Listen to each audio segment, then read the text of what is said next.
Watley. Join me weekdays from noon to 1 for Haystack Help Radio. We'll help with consumer problems, give you quality business referrals, let you know about the latest scams, and we'll also give great help for seniors. Weekdays, noon to 1 for Haystack Help Radio. Check out our website, haystackhelpradio.com. John Rush here on the next Rush to Reason. Will conservatives and liberals ever get along? We'll have a special guest to help answer that question. And of course, we want your input, so we'll take all your calls. That's Rush to Reason in the evening rush hour every weekday from 3 to 6 p.m. right here on KLZ 560. I have not been over to Iraq. I have not been over to Afghanistan, but I do know a lot of people who have. Ken Clark. They did have kids running out there trying to kill our men and women in uniform. They do use children as suicide bombers. They do teach them to be terrorists at very, very young ages. That's how they indoctrinate them. Why do you think our government wants to get a hold of our children at such a young age? Because they want to indoctrinate them into Freedom 560 with Ken Clark, weekday afternoons at 1 o'clock on KLZ 560. You're not going to want to miss the next Grassroots Radio Colorado. I'm Chris Cook, and Mondays are, of course, my night to co-host with Tom Tancredo. But this Monday's show is going to be special. Tom and I will be joined by Colorado State Attorney General Cynthia Kaufman and the candidate that both of them have endorsed for State Party Chair, Steve House. All three of them will be in studio with me for 2 hours, and we will be taking your questions about what this race means to you. Hint, it's not all inside baseball, and the implications for your everyday life are very real. Join us at 6 o'clock on KLZ 560. Hi, Bill McCormick here to thank you for making the Crawford Stand part of your day, and to let you know that you can hear the Stand on demand. Just go online to crawfordbroadcasting.com. Click on the Stand button and look for the title of the commentary you want. You can then click on it to read, print, listen, or download as an MP3. And they're right there on the Stand page at crawfordbroadcasting.com. The Crawford Stand is a public affairs presentation for God and country. I'll never forget that moment. As long as I live. My first call ever as a member of the National Guard. When we got to the armory, they briefed us on the wildfires. They were getting dangerously close to homes. Helicopters were going out to drop water on the fires. Guys in the unit were preparing for firefighting with local fire crews. At that moment, I got my first taste of just how important the Guard is to my community. See how the Guard can be an important part of your life at NationalGuard.com. Sponsored by the Colorado National Guard. Aired by the Colorado Broadcasters Association and this station. KLZ AM 560, KLZ HD Denver. Listen. All right, guys, we're about to start. Radio.com. KLZ 560, a Crawford broadcast. Yeah, we're just going through the legal ID right now. And it's always good to see a fellow Formula One fan out there. It's a beautiful thing. King, all right. 0 to 60 in 7.5. Should do a quarter mile, 13.40. 390 horsepower. 500 foot-pounds of torque. Whatever that is. Performance and image, that's what it's all about. There's no such thing as a stupid question. This is Drive Radio. All of your automotive questions are just one phone call away. 303-477-5600. Drive Radio is made possible by the member shops of Colorado Select Auto Care Centers. To find one near you, go to drive-radio.com. Now, Drive Radio on KLZ 560. And it is Drive Radio. Good morning, everybody. It is a Saturday morning, the 7th of March. So the year is already flying by. 2 months have clicked off, and away we go. So our phone number here, 303-477-5600. Ray Seidel from Four Seasons is with me today, along with Isaac Bouchard, our broker from Preferred Auto Brokers. So what I will tell you is Isaac's not going to be with us for the entire show. So if you have a what to buy question, maybe even what to sell, or how to do any of those, call us now, because Isaac's going to be with us for 30 to 45 minutes roughly. So we need you to call in now, 303-477-5600. And we'll talk about anything you want to talk about, but especially with Isaac being on, the front part of the show here, if you've got some questions, again, regarding what to buy, how to buy, what's a good car, what's not a good car, what fits you, what fits your budget, what can you buy, what's going on in the industry, anything along those lines, leasing versus buying, any of that stuff. I had that question come up yesterday, actually, so we may get into that here in just a second. One of my guys was actually asking me that. So if you've got questions, we've got answers, 303-477-5600. Matt Matulik, of course, our engineer today, and Larry Unger, our producer. and we'll get Larry rolling here on the phones here in just a minute. And bear with him. His voice isn't as good as it normally is, but bear with Larry, and he'll get your calls. Larry's fighting an infection, upper respiratory infection, but he's here today, and I appreciate him being here. He's always a staple for us here on Saturday. So 303-477-5600 is our number. So quickly, guys. Again, this question did come up yesterday. Leasing versus buying. And, the way I kind of explain it is, and Isaac, you can correct me if I'm wrong, but I'm not a huge leasing fan unless you have a couple of things that qualify that. One being businesses where you can write that entire payment off, which you have to sit down and look at your taxes, your accountant, get with him, figure out what's better for you, leasing versus buying. In other words, do you want to write the payment off every month as an expense, or do you want to depreciate the car out? How long are you going to own it? Those sorts of things. Now, on an individual basis, I think for me, at least, Isaac, one of the qualifiers is how often do you buy a new car? Exactly. If you buy a car on average every 3 to 5 years, which is what people did before the recession, average new car was owned 42 months, 3.5 years, you are better leasing. Because you haven't gotten to an equity position on the car when you were going to trade it anyways. Okay. So why pay 1/3 to 40% more for the same car? Okay. That's the average person. Now, I look at leasing a little bit differently, and I do things with my lease portfolio and my clients lease cars that dealers don't do, which allow leasing to not only save somebody money on their payment, but also gives them the opportunity to make any equity out of that car at the end of the lease. So here's what happens. At the end of a lease, the car is supposed to go back to an auction or to a dealer. And the value that the manufacturer or bank has set on that car, which is typically fixed, which is called residual, it's called the residual value, is supposed to be about what the car is worth at auction. So they don't lose a bunch of money on it.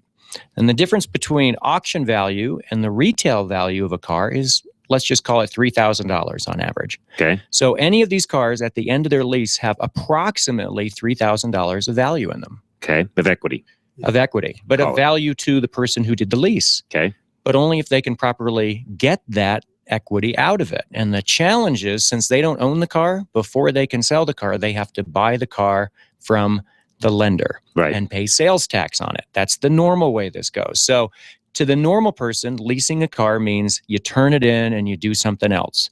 And that meant you saved some money, but every 3 or 4 years, you're starting again. Okay. What I try to do with my customers is, we get near the end of the lease, we look at that residual value in relation to the market. And most of the time, there is some equity in there, $1,000, $2,000, $3,000 of equity. As a dealer, I can sell that car for them. Not pay the sales tax. And cut them back a check. Got it. So for me and my clients, leasing is a win-win. They save 30 to 40% on their payment, and they get some money on the back end. If that residual value isn't correct to the market, let's say they say the residual value is $15,000, but the car's only worth $13,000 at auction, then we turn it in and we let the lender take the loss. So they take the risk upon themselves. And then the final factor that I love about leasing is, if you get in a wreck in your car, it will typically show up on Carfax and AutoCheck now, and that will devalue your car $1,000 to $3,000. Okay. All right. So why should you be responsible for that loss? And if that happened to you while you leased a car, at the end of the lease, you can turn it into the manufacturer and they deal with the damage done by not only the accident, but Carfax and Is there any penalties for that written into the lease if that happens? Nope. If you have the car fixed properly by an accredited body shop, you're okay. Got it. So I did not know that. I had that happen with the Mazda CX-9. She was hit from the rear on I-25. Knocked into the car in front, $17,000 of damage. They didn't total the car, but do you really want that car? No. So they waited till the lease is up, turn the car in, walk away. I didn't know that. Okay, so I love that escape. It's like an escape hatch. Yeah. So there's a gentleman that actually, one of my managers that works for me, we were having this discussion yesterday. I will send him to you.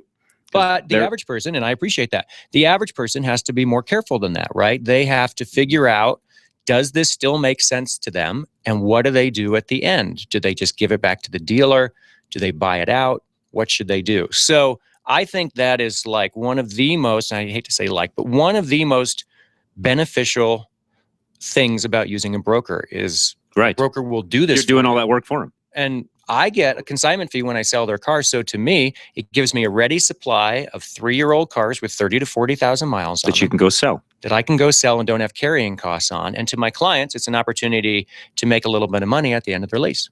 Makes total sense. No, and I'm being serious. I've got a guy yesterday, one of my managers, his wife, fits your description. She likes to have a new car every, 3 to 5 years. And he was asking me yesterday, what do you think about leases? And so I kind of went through the similar things yesterday, other than the only caveat I added, which, again, he just needs to go see you because then it's a totally different situation anyways. But you see a lot of leases that are advertised. These are the ones I don't like. You'll see them advertised on TV, go buy this brand new car, blah, blah, blah. And it's, $225 a month. And I hate that because it's not $225. No, it's not. $300 a month. Yeah. Because they did less mileage than people need. That's right. And they don't include all the fees that happen in a lease. So there are fees. And they in a lease. typically have some sort of a down payment, which I hate when it comes to a lease. If you're going to put a down payment on a lease, don't. That's always been my feeling as well. People sometimes want to because they have a monthly budget, they have a paycheck, and they know, here's my budget, here's my mortgage payment, here's my Keep car your money payment. in the bank.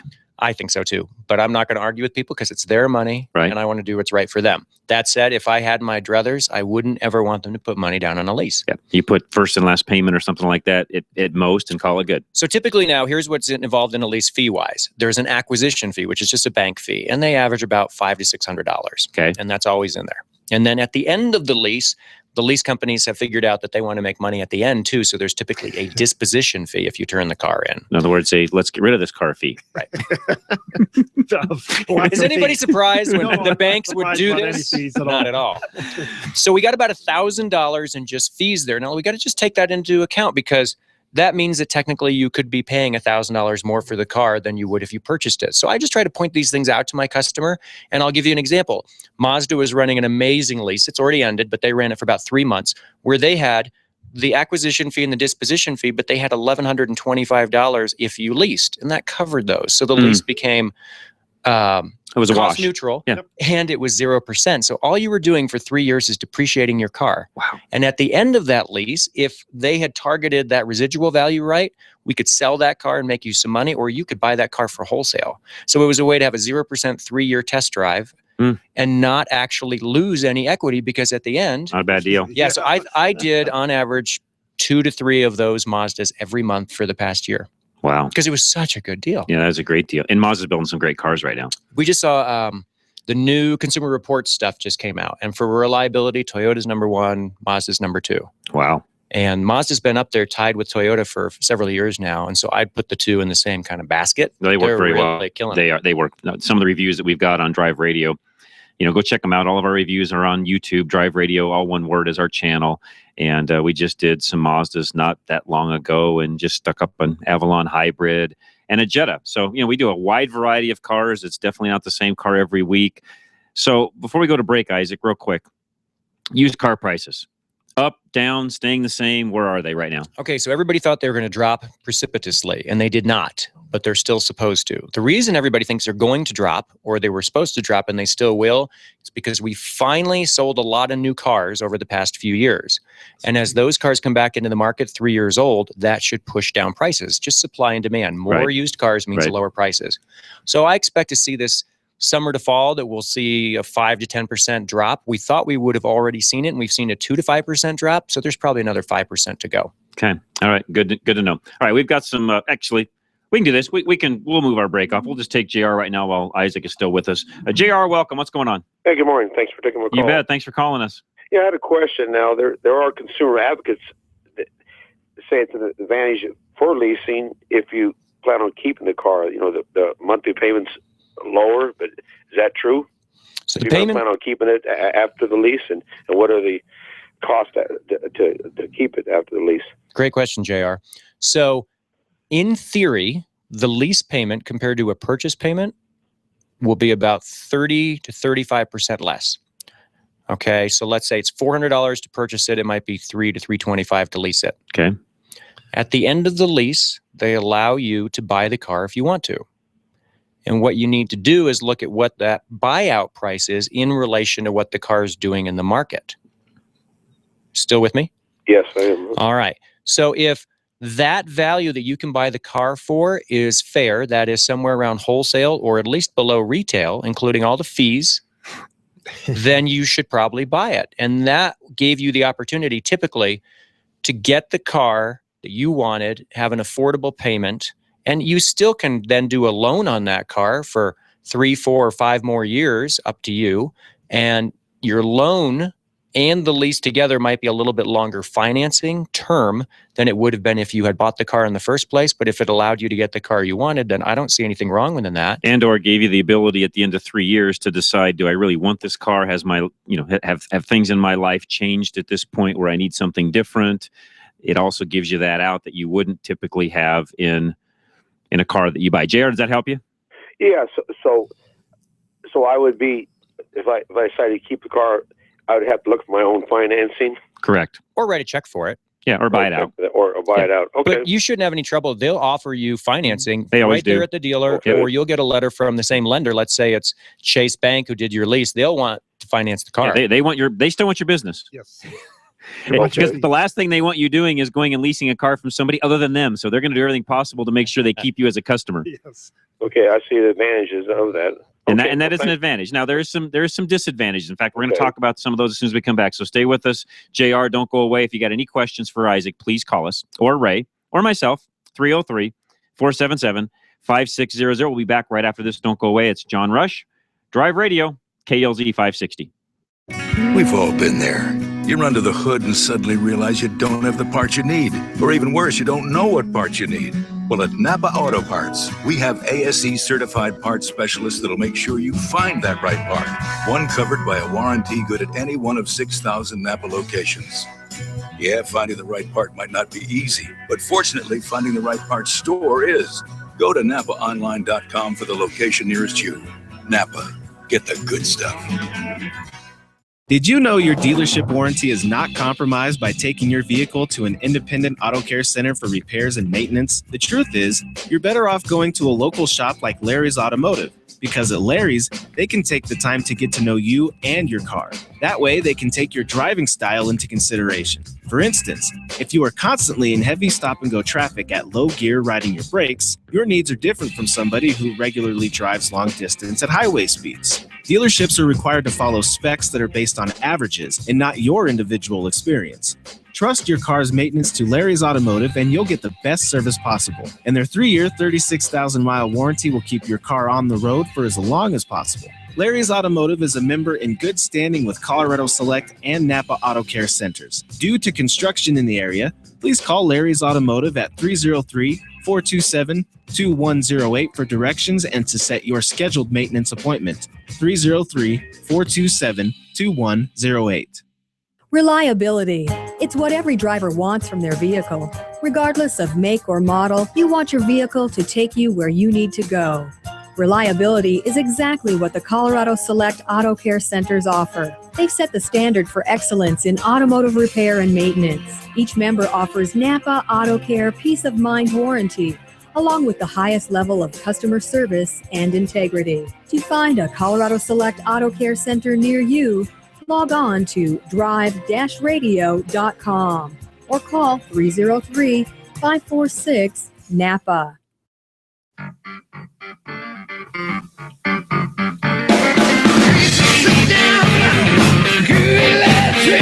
All right, John Rush, Drive Radio, along with Isaac Bouchard, our preferred auto broker, and Ray Seidel from Four Seasons. We've got some calls. We're going to talk about the negatives of leasing before Isaac leaves, but real quick, let's get Randy up, who's next. Randy, welcome. What's going on? Hey, what's going on, guys? Doing great, Randy. I had a quick question for Isaac, and then I have a question for you. Sure. As far as Isaac, I assume he works with buying and selling vehicles. Well, in that ballpark anyway. I got a 99 Jeep Cherokee, 182,000 miles on it. Had it for 5 years. No accidents that I've been in, know of. Anything I want, it gets. Runs like a champ. Do you think if I sell it after the snowy month here, that $2,500 would be asking too much, considering it's 15 years old with 180? It's probably not enough. Not enough. Or, well, I don't want to be greedy, but I'm You're not not- an Arab trader. I don't want No, to. you're and I'm not wanting to speak for Isaac, but that's a vehicle that there is still a cult following for those old Cherokees. Right. Guys take them, fix them up, four-wheel with them, all Oh, sorts yeah. of things. If it has a good straight body, nothing has been damaged on the unibody itself, it's really a good, solid vehicle, they'll bring even a little more than the $2,500. Okay. Well, like I said, I'm not an Arab trader. I don't want to haggle. No, and I don't. Everybody's going to want to, though. People just want to. So I would advertise it at $2,900 or $2,850, and just give yourself $300 or $400 that you can give up and not worry about it. Yep. Yeah, because I talked with a guy. The most I've seen, he had 220 on it. The only thing he's done other than regular maintenance was the catalyst converter. You will have no trouble trying to get your $2,500 out of that vehicle. It'll bring that all day long. Yeah, because like I said, I know you put a winch on it, you can lift it up, you can do this and that. They're great vehicles for that, and that's why they still have a pretty good cult following. Right, and the 180 is not bad when you consider. I mean, I've heard stories of 300 on that. I used to work on them back then that would have 300 on them. So no, that's not bad at all. Okay. What's your other question, Randy? My other question is, since I just told you that the car gets whatever it wants or needs, I have first thing in the morning, maybe it's because of the cold weather, it's giving me a little bit of prolonged cranking time. And it would usually be, let's say, 3-4 revolutions, it would start. And then I learned that trick where you could turn key on, engine off, or whatever, and then I would just flick it, it would start. Now, even doing so with the key on, key all the way on, it's still going to give me, now we're going up to, let's say, 6, 7, 8 revolutions. So I know you haven't tested the car or seen it. But does it sound like it may be a fuel pump or an injector, or can I get real lucky and say, why don't you put a new air filter in there? Well, yeah, the air filter isn't going to fix that problem. So you never put a fuel pump in it with 180,000? No. Okay. And No, I haven't done it. I was going to have my guy put a pressure and see how much maybe. Definitely want to check the fuel pump as far as pressure and volume, and also leak down or bleed back. So if it's not holding the pressure, that could be the reason why you're cycling the key so many times. To start it off by cycling a key, you're kind of compensating for that. If I turn that key forward, let's say after a couple months ago, just turn it forward right before it starts. I mean, it used to just boom, flick of the key. Right. Now that's down to where if I didn't do it, let's say 4, 6, 7 revolutions. And just to give a little piece of advice, Randy, if you're going to sell it, don't do anything. Yeah. Sell it. Right. Well, let the next guy worry about it. Yeah, my guy said that's not out of the ordinary. No, I wouldn't worry. At $2,500, if that's what you're trying to net out of it, I wouldn't do any more work to it. The other I don't want to put a. Go ahead. The other thing that Jeeps have a problem with is the crankshaft sensors. So between those two, that's kind of where I would lean towards. But again, you really need to do some testing first before you throw parts at it. Yeah, I was going to have them hook it up, see how much it dropped in a 5-minute period. You could. Although, Randy, really, if you're seriously thinking about selling that thing in another month or two, I don't think I'd spend a nickel on it. Huh.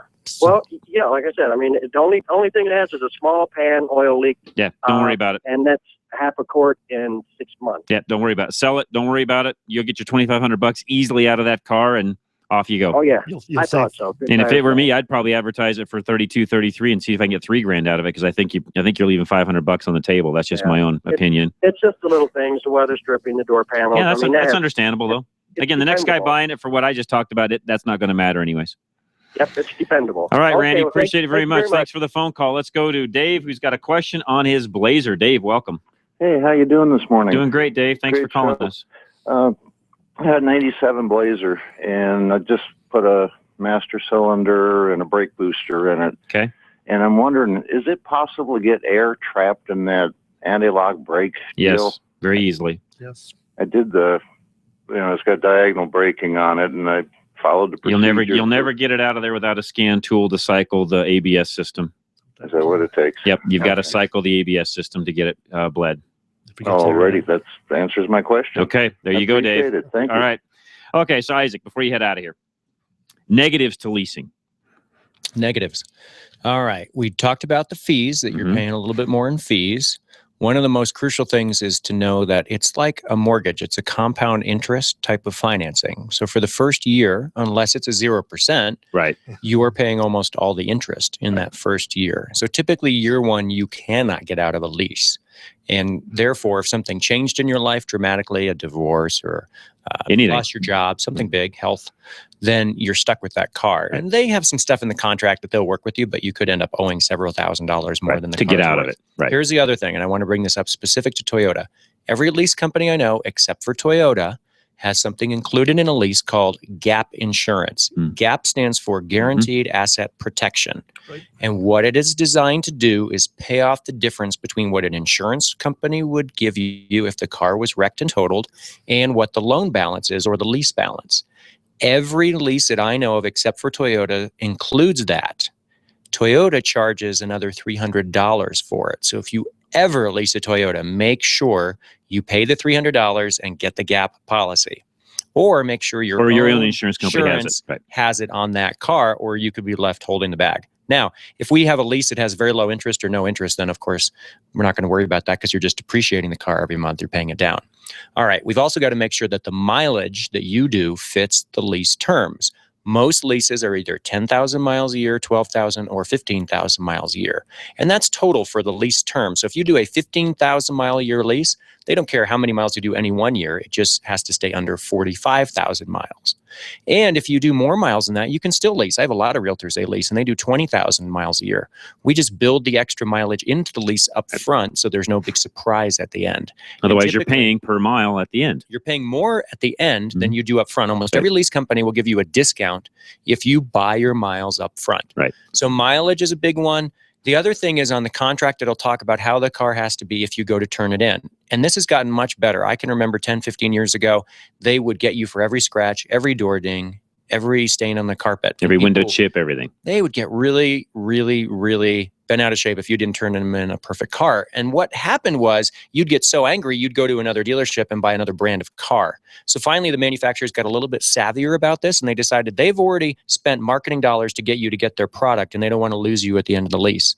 So now most of them include a certain amount of damage is just included and allowed. So for a normal wear and tear. So for Chase, which is Subaru, Jaguar, Land Rover, and Mazda, okay, you typically can have $1,000 of just dings and dents and scratches and stuff, and they just go, okay, here it is, no problem. Got it. So that has changed for the better. That said, if you're in any type of wreck or the car is hailed on, you have to get this stuff fixed, or they're going to get you at the end of the lease. Or you That's turn what it car in. insurance is for. That's right. So don't just pocket the money, fix your car.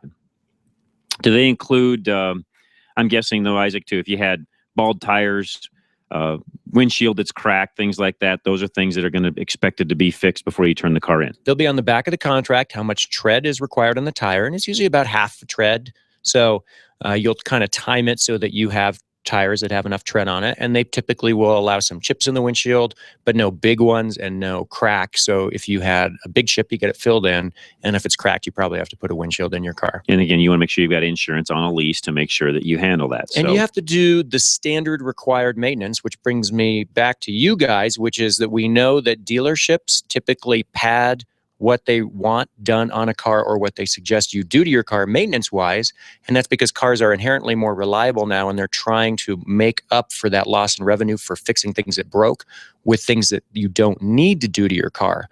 All you are required to do is what's in the service manual per the manufacturer's recommendations. Got it. Nothing extra. Which we inside of the Drive Radio Colorado Select group can help you with all those different things. You do not have to go back to the dealer for those services, unless, of course, they're including it for free in the agreement, which some do.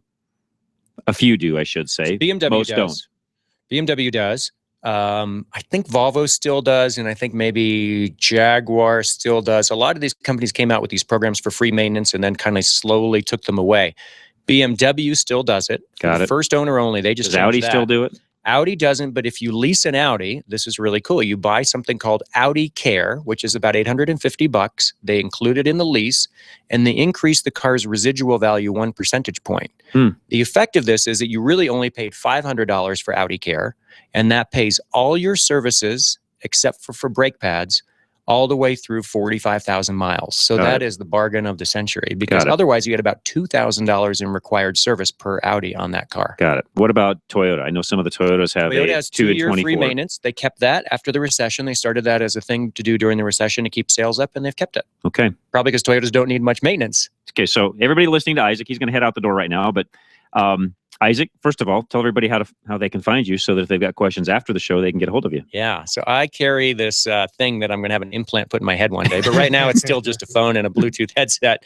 And so that's the best place to reach me. And it's Isaac at pabauto.com, and I'll spell that for you. It's ISAAC at P as in Paul, A as in Apple, B as in boy, AUTO.com, or just call me at 303-475-1462. Again, 303-475-1462. Awesome. Isaac, thanks so much for coming in. We'll see if we can get him on again before the ski season keeps rolling. But as you can tell, Isaac is extremely knowledgeable when it comes to buying, selling, leasing, you name it. That's why he's a partner with us here on Drive Radio. I'd encourage you to call him.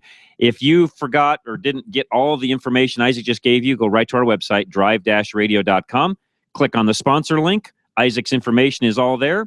Really easy to find, and use him. And if you don't need him, you've got friends, family, and coworkers that probably do. So make sure you're passing the name around, and we'll get all of them taken care of also. All right, we're going to come right back. Jeff just called in. We have a line open, 303-477-5600. Drive Radio. John Rush, your host, KLZ 560. Thanks, man. K&N's premium oil filters are very different. They make oil changes easier. K&N's wrench-off oil filters have a 1-inch nut welded on the top, so you can easily change the filter with a wrench or ratchet. And used with a Ziploc freezer bag, you can even remove a K&N oil filter with no oil spillage at all. Another great product from K&N, an American manufacturer since 1969.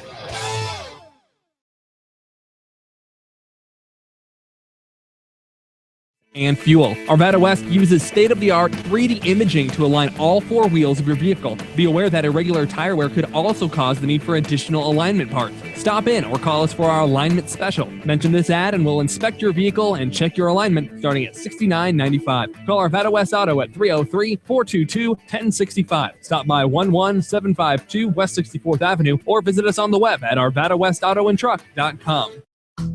Drive Radio is a presentation of Colorado Select Auto Care Centers. The independently owned and operated shops of Colorado Select hold each other accountable for the highest standards of technical expertise, honesty, and professionalism. They all understand that choosing a mechanic is risky business, so Colorado Select was created by this exclusive group of like-minded professionals who are dedicated to raising the level of consumer confidence in Colorado's auto repair industry. Schedule your next oil change at any of the Colorado Select Auto Care Centers heard on Drive Radio, and you'll immediately see the difference. For the complete list of all the member shops in the state, visit drive-radio.com. At Napa, we're always trying to make the great parts we sell even better. From the bacteria-killing surface on our cabin air filters to our revolutionary new Adaptive One brakes. And every Napa part is covered by a warranty good at any of our 6. Yep.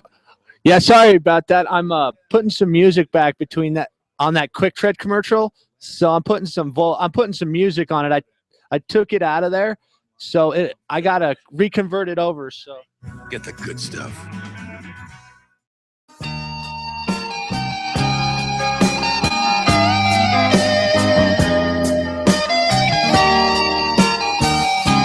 All right, John Rush, Drive Radio, KLZ 560, along with Ray Seidel. And Isaac just left the studio. So if those of you who are watching on YouTube, we did a little camera rearrangement. Thank you so much for listening and appreciate it very much. And I'm John. Ray's over here to my left. Isaac was just where Ray was. So those of you that were watching probably could figure that out for yourselves. But you can watch us live on YouTube. Some of you that have the ability to access that or watch us even later, which I know a lot of you do because our views go up after the show is over. So a lot of you come back in and actually listen and watch later. So I appreciate that very much. So thank all of you that do that. And you can find us at youtube.com/Drive Radio. Again, all one word. And the website again, drive-radio.com. If you've got a question that you'd like to ask us and you don't have time to call in, or you've got stage fright, you feel like it's something you don't want to do, whatever, send us an email during the show, John, John, at drive-radio.com. We can answer that for you right on air. Piece of cake. Just email us and we'll do that and we'll take care of you. So again, we're going to head right into some more calls. We've got some lines open. Call us now, 303-477-5600. Jeff in Eastlake, you're up next. What's going on? Hi, gentlemen. Morning. 2012 Forester with check engine light comes on. I pulled the codes on it. Number 1 and number 2 cylinder misfires. Is there any way to reset that thing without taking it back to the dealer? Reset what? The mill light? Oh, yeah, there's definitely you can reset that. I mean, they have the little quick scanners that can actually clear the codes, but the problem with clearing the codes is the information that's stored in there is going to be lost too. So when it comes to trying to fix a problem or diagnose the problem, that information is going to be in the computer. Okay, yeah, this has happened before, and it usually happens on acceleration. And sometimes when you just drive that thing around for a few days, like 3 or 4 trips, it'll turn itself off. So yeah, it sounds like you definitely have an intermittent problem. Have you checked into it, or how many miles is on it? It's only got 11,000 miles. 11,000 miles, yeah. Still under warranty. Yeah, it still should be under warranty. Have you tried taking it back to to the dealer and have them do some testing on it since it's under warranty? No, the car's over 3 years old, and she's only got 11,000 on it. They tell me that it's, they want to hook it up and do all kinds of they stuff to it. want to do the testing. Yeah. Okay, keep in mind, typically speaking, check engine light has to do with emissions. Typically, the emissions has the 8 and 80 warranty. They should still be at least looking at that to make sure that it's not an emissions problem for free. If it is, they need to take care of it for nothing, no charge to you. If it's non-emissions related, yes, of course, there would be a charge, but you need to do some double checking on that, because if it's an emissions related item, you should not have to pay. Which should be, because the light is on. Exactly. So they should not be charging you for that, is what I'm trying to get at. Oh, okay. I'll take it back down there and let them check that thing out. Yeah, and kind of, play on the part that it's 11,000 miles is all. And yeah, it's 3 years old, but it can't be that far over your 3 years. We're just in 2015 now, so it can't be that far over your 3 years. Okay, and see if they can do anything with it. Yeah, and again, you've been using the top tier gasoline and to make sure you have high quality fuel in it. Yeah, I've been using that mid-grade. Okay, that's good. You're in good shape then. That's good. Yeah, that's got the detergents and stuff. Because with low mileage, that can create a little bit of a problem there. The other thing is, if you're not driving it on the highway, it might be a good thing to take a little road trip, 50, 100 miles, and just clean it out real good, and that might help your problem too. Okay, that's kind of like a Subaru thing, isn't it? Well, it can be. Again, that's real low mileage, and since it's intermittent, where it's turning itself off, there's definitely a start of a problem. But as a technician, it's going to be real hard to try to find that intermittent problem, because it comes and goes. Right. But if you, like I said, if you clear the codes, you lose that information. But again, you could clear the codes until the light came on again, and then take it in. Yeah, and see what happens. Yep. Okay. Okay, Jeff. Jeff. Very much. No, thank you so much for calling. I appreciate it very much. 303-477-5600. Call us about anything you want to talk about. Doesn't matter. New cars, old cars, buying, selling. You've heard Jeff and a few others even call in about check engine lights, brakes, you name it. We'll take anything. Doesn't make any difference what it is. 303-477-5600. And a question of the day, which I didn't get into with Isaac because Isaac was here and we wanted to get a few things taken care of, rather quickly while he had a half an hour to spare with us. Question of the day. What's the worst intersection of your day? Okay. What is your worst intersection of the day? Matt's going to start us off. Matt, what is your worst intersection of the day? I've got a couple. I've got a couple because I do a 35-minute drive from Arvada every day. So I have the worst I can say is 44th and Wadsworth is pretty bad. The light's really bad there. Another one in Arvada is right where that interchange is when you get off of I-70 heading into Arvada, right there, right at that Costco. That is just insane every day. That one's bad. That one is bad. I was going to say, it's just bad. I don't run into that one every day, but it's bad. And I have to deal with that driving home every day. So it just drives me insane. Okay, so what is your worst intersection of the day? 303-477-5600. Ray and Loveland, you're up next. Good morning, John. How are you? Doing great, Ray. Thanks for calling. Hey, a 2000 Jeep Grand Cherokee, rear disc brakes, both sides. The pads are wearing almost a double on the lead edge versus the trailing edge. Do I have a bent axle, or are they just bad calipers? You said on both sides they're wedging? Yeah. Front and rear? Both sides. Just rear. Oh, just rear. No, just the front, just rear, but the front of the pad is tapering, so exactly.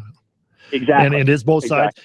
to me, it sounds like you got the slides on the caliper got to be hanging up or something like that. They're not. The caliper is supposed to float freely on top of the mount. So if it's not doing that, that could be why you get that wedge shape type wear. The only thing that seems strange to me is that both sides. I didn't know if possibly. I mean, I bought it used with $100 and some thousand. If something was damaged, the alignment of the axle. So you don't think it's that? I don't think it's that. Now, again, are you feeling any vibration when you're heavy Not braking? really. And no, not really. A little trick to, of course, I'm not sure if that on the emergency brake, and some of those, if they use the pads for the emergency brake, you could actually try that. Step on the emergency brake or do that. So, again, normally your uneven pad wear is related to calipers, either in the pistons hanging up or the slides or dragging or something like that. Okay, so typically.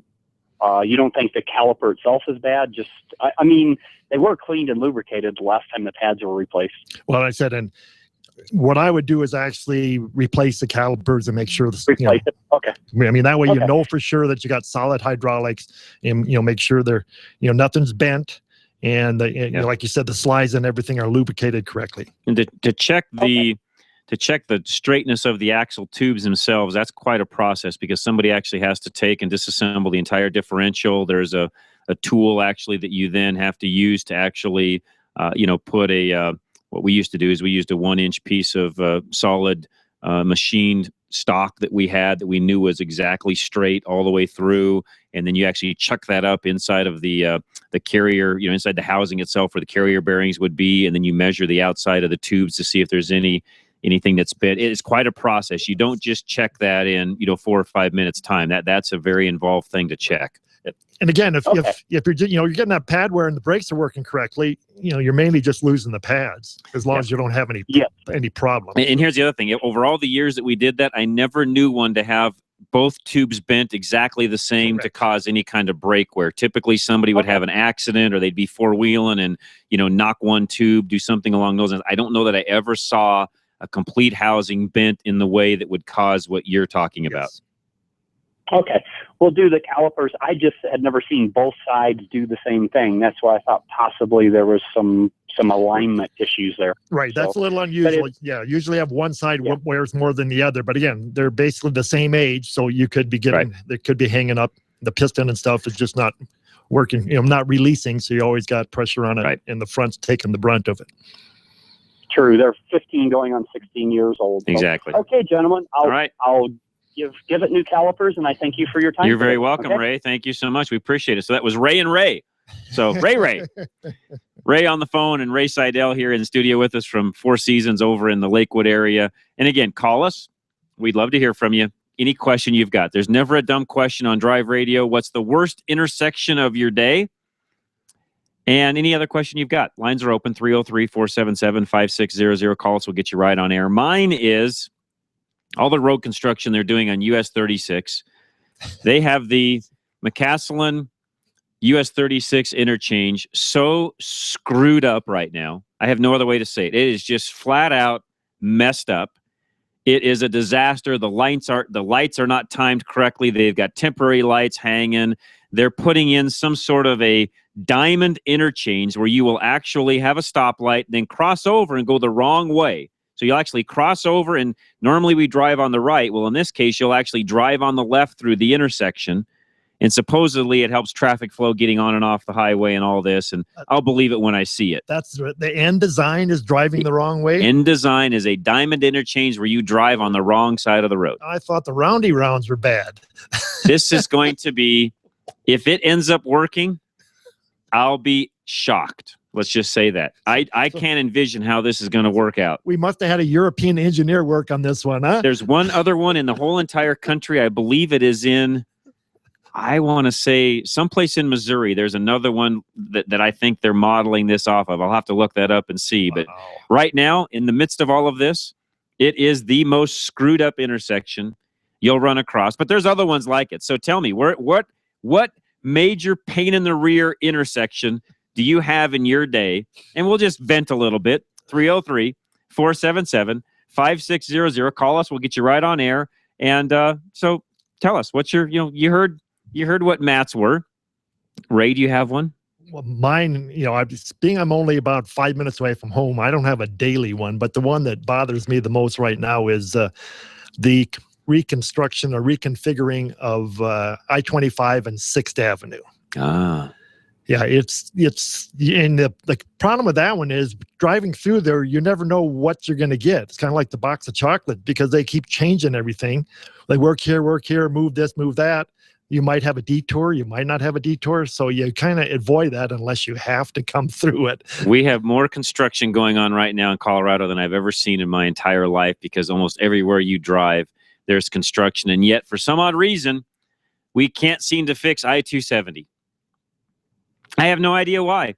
We have all this road construction going on everywhere, and yet 2 lanes each way, I-270, when it ought to be about 6 lanes wide easily, maybe 8. It's messed up. Sorry, it just is. It's not even that. It's the potholes. Have you ever seen the potholes on 270? I know. There's little men waving white flags out of them. I know. It's ridiculous. All right, let's take a quick break. Larry's queuing some calls up. Give us a call. Lines are open, 303-477-5600. John Rush Drive Radio. We'll be right back. KLZ 560.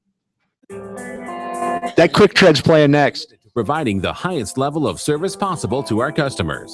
Our highly trained technicians are ASE certified and are dedicated to providing you with world-class service.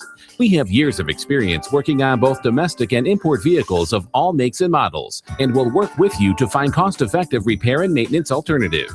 We don't have hidden fees, and we don't do unnecessary repairs. Serving Parker and the surrounding areas, come and see us, the professionals at Extreme Auto, and rest easy knowing you'll get quality work done for a fair price. Our promise to you: extreme service, extreme value, extreme satisfaction. Call us to schedule your appointment today.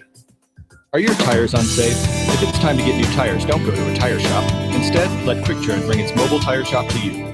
One call to 720-588-9055, and Quick Tread's tire experts will help you choose. I got to turn down the music on it. Lifestyle and budget. Then Quick Tread will bring its state-of-the-art mobile tire shop to your home or workplace and mount and balance your new tires right there. I'll re-edit it and get it down. Give Quick Tread a call at 720-588-9055 and see how much better buying new tires. Ever try to buy an air filter and get lost? You got it. Logs and vehicle descriptions?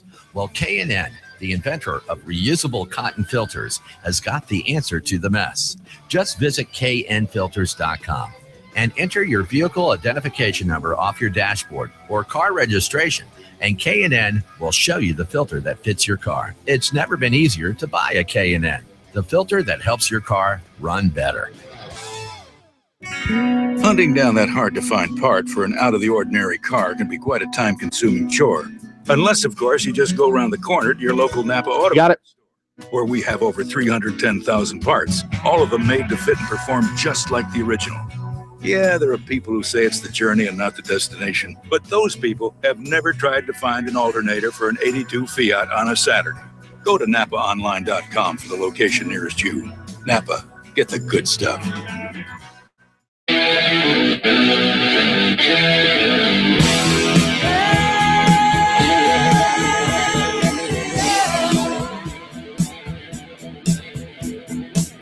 Here come the jesters. 1, 2, 3.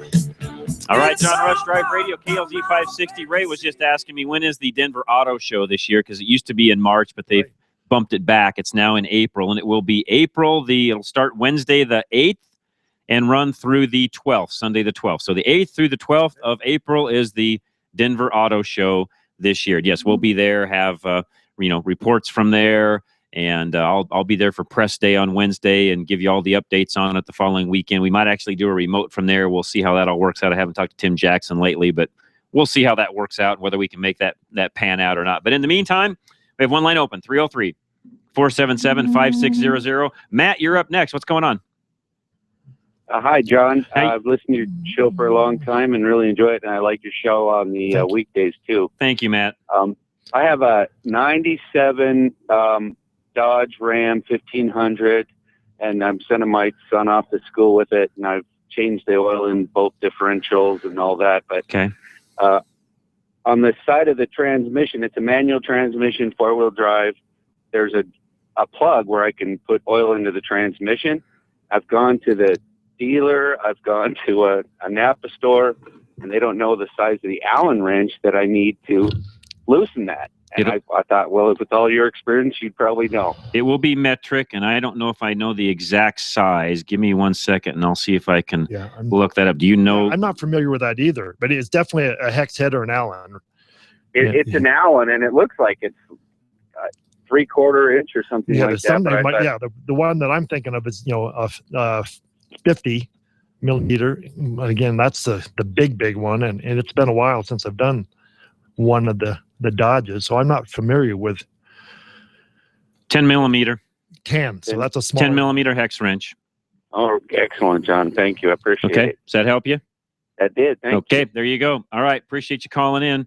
And I couldn't remember exactly what size that was. There's so many different sizes. There is. And they, about the time you figure the size, then. And real quick, Matt, on that one, I know he dropped you off, but since it's your son and you're sending him off, they're not super expensive. Buy a kit of them.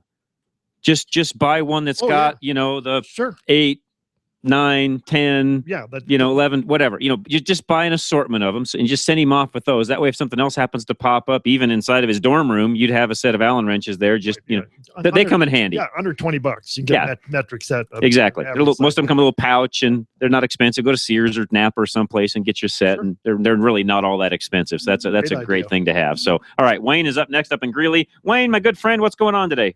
Hey, good morning, John. Ray, how you guys doing? Doing great, Wayne. Thanks. Anyway, I'm not too familiar with this direct injection business, but I'm going to get a vehicle that's got it. And, of course, I'm a great advocate of K&N filters. Yes. What I'm wondering is if the air you put in there affects this direct injection no. any more than anything else. No, not at all. Okay, well. No, air is air is air. And just remember that, at sea level, you got a lot more air than we have up here anyway. So all you're doing here with a K&N is trying to get you some of the air that we've lost back. And that's hard to do, no matter what. Anyways, you're not going to get everything back that's at sea level. So, no, it is not going to affect anything at all. Well, I didn't know if it was going to mess the computer up or something. Not a bit. Get everything that new vehicle, you can be at sea level, below sea level, up here at, 12,000 feet, and it'll work and operate just fine. They have finally gotten those things so fine-tuned. In the old days, you used to have to do some key on, key off things to adjust for the elevation changes, but anymore, it doesn't matter. So I slap that cold air on there. It should pick it up eventually. Yep. That's something else my dealer keeps mentioning. He says the thing's got to learn. Now, is that true? Not as much as it used to. No, they're pretty quick learning. Okay, because I didn't know if I ought to, try driving it a certain way. Nope.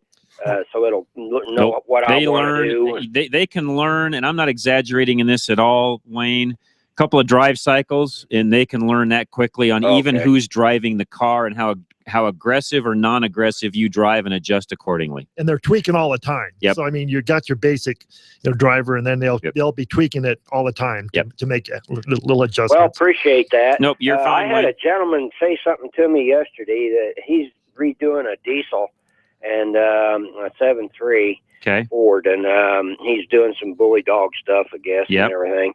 But I said something about putting a K&N filter on it and getting him a good filter on there, and he said, well, he'd heard, and of course everybody hears things, so I know I take that with a grain of salt, but he said he heard that the K&N was kind of coarse. Have you heard anything about that? He said some of the stuff was getting through that shouldn't. He has no idea what he's talking about, and he's listening to all the wrong people. I told him, I said, everybody's got their own opinion, but I said, I've been using it for years and never had a problem. He has no idea what he's talking about. He's listening to a bunch of forums and people out there that, again, have no clue. And some of those forums often wonder if the guy writing even owns a truck or a K&N filter in the first place. Yeah. And you often wonder because you never can meet him face to face. Yeah, never meet him face to face, and like I said, everybody has their own ideas, and No, K&N's got the best warranty in the business. Much, John. I'm going to try to get down to see you at the auto show. We'll do that. Are you going to be there?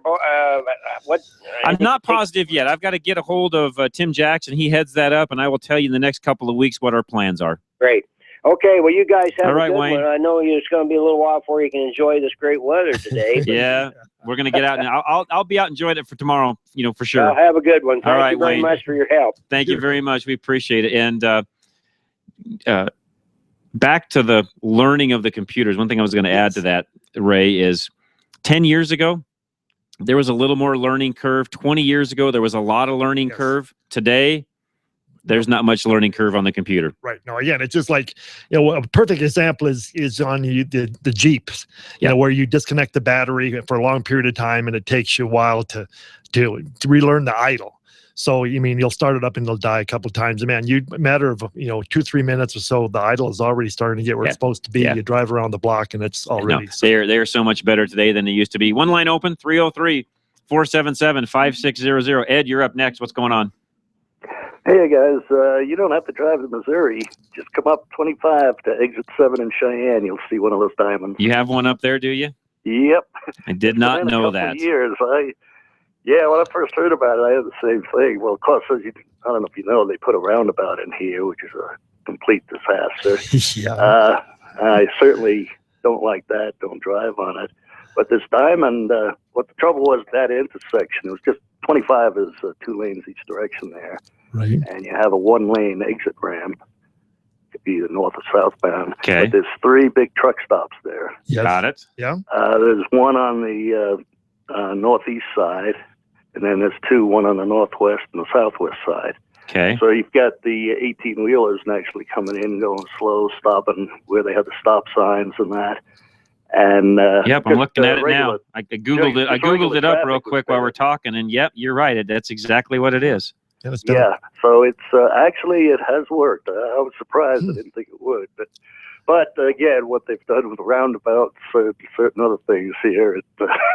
So make sure that I'm following this correctly. They basically have stoplights at each end of that diamond interchange, so that people can't get all crossed up, I guess, going the wrong way back on the other, going the wrong way on the road after the diamond interchange, and they just light it, and you move over to the left-hand side of the road, and that's how you get onto the highway, and away you go.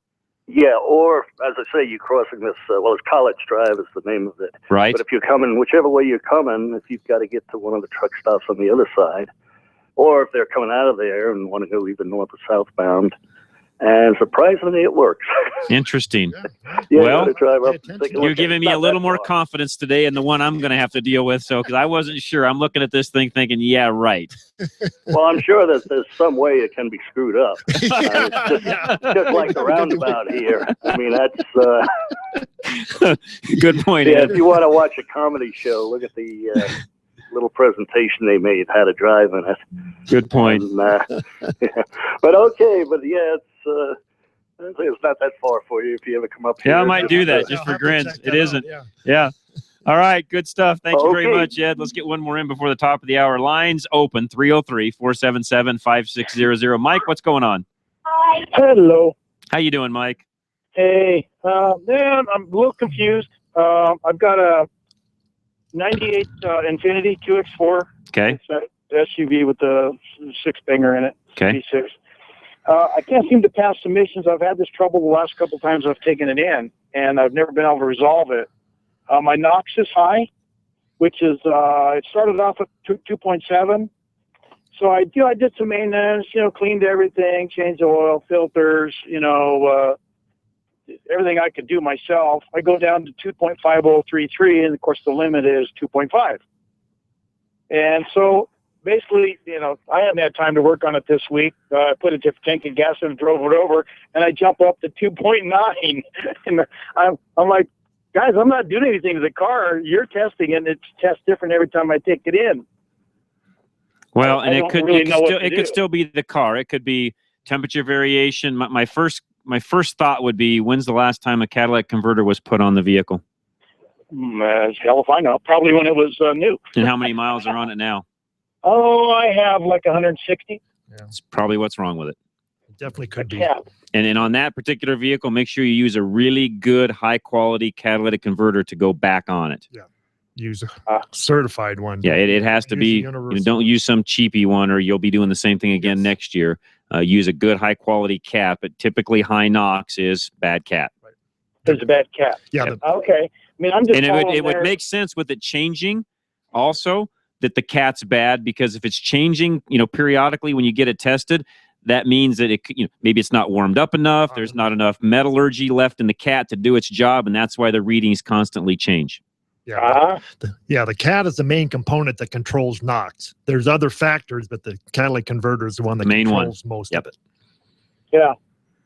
Okay. Okay. Well, that sounds like an expensive repair. It is not cheap on an Infinity. Yes. So is that a, you know, I'm pretty talented, but I don't know, is that a home repair? you need somebody that knows how to do exhaust work to put that on. Right. Yeah. I don't think they make a direct fit or a bolt-on cat.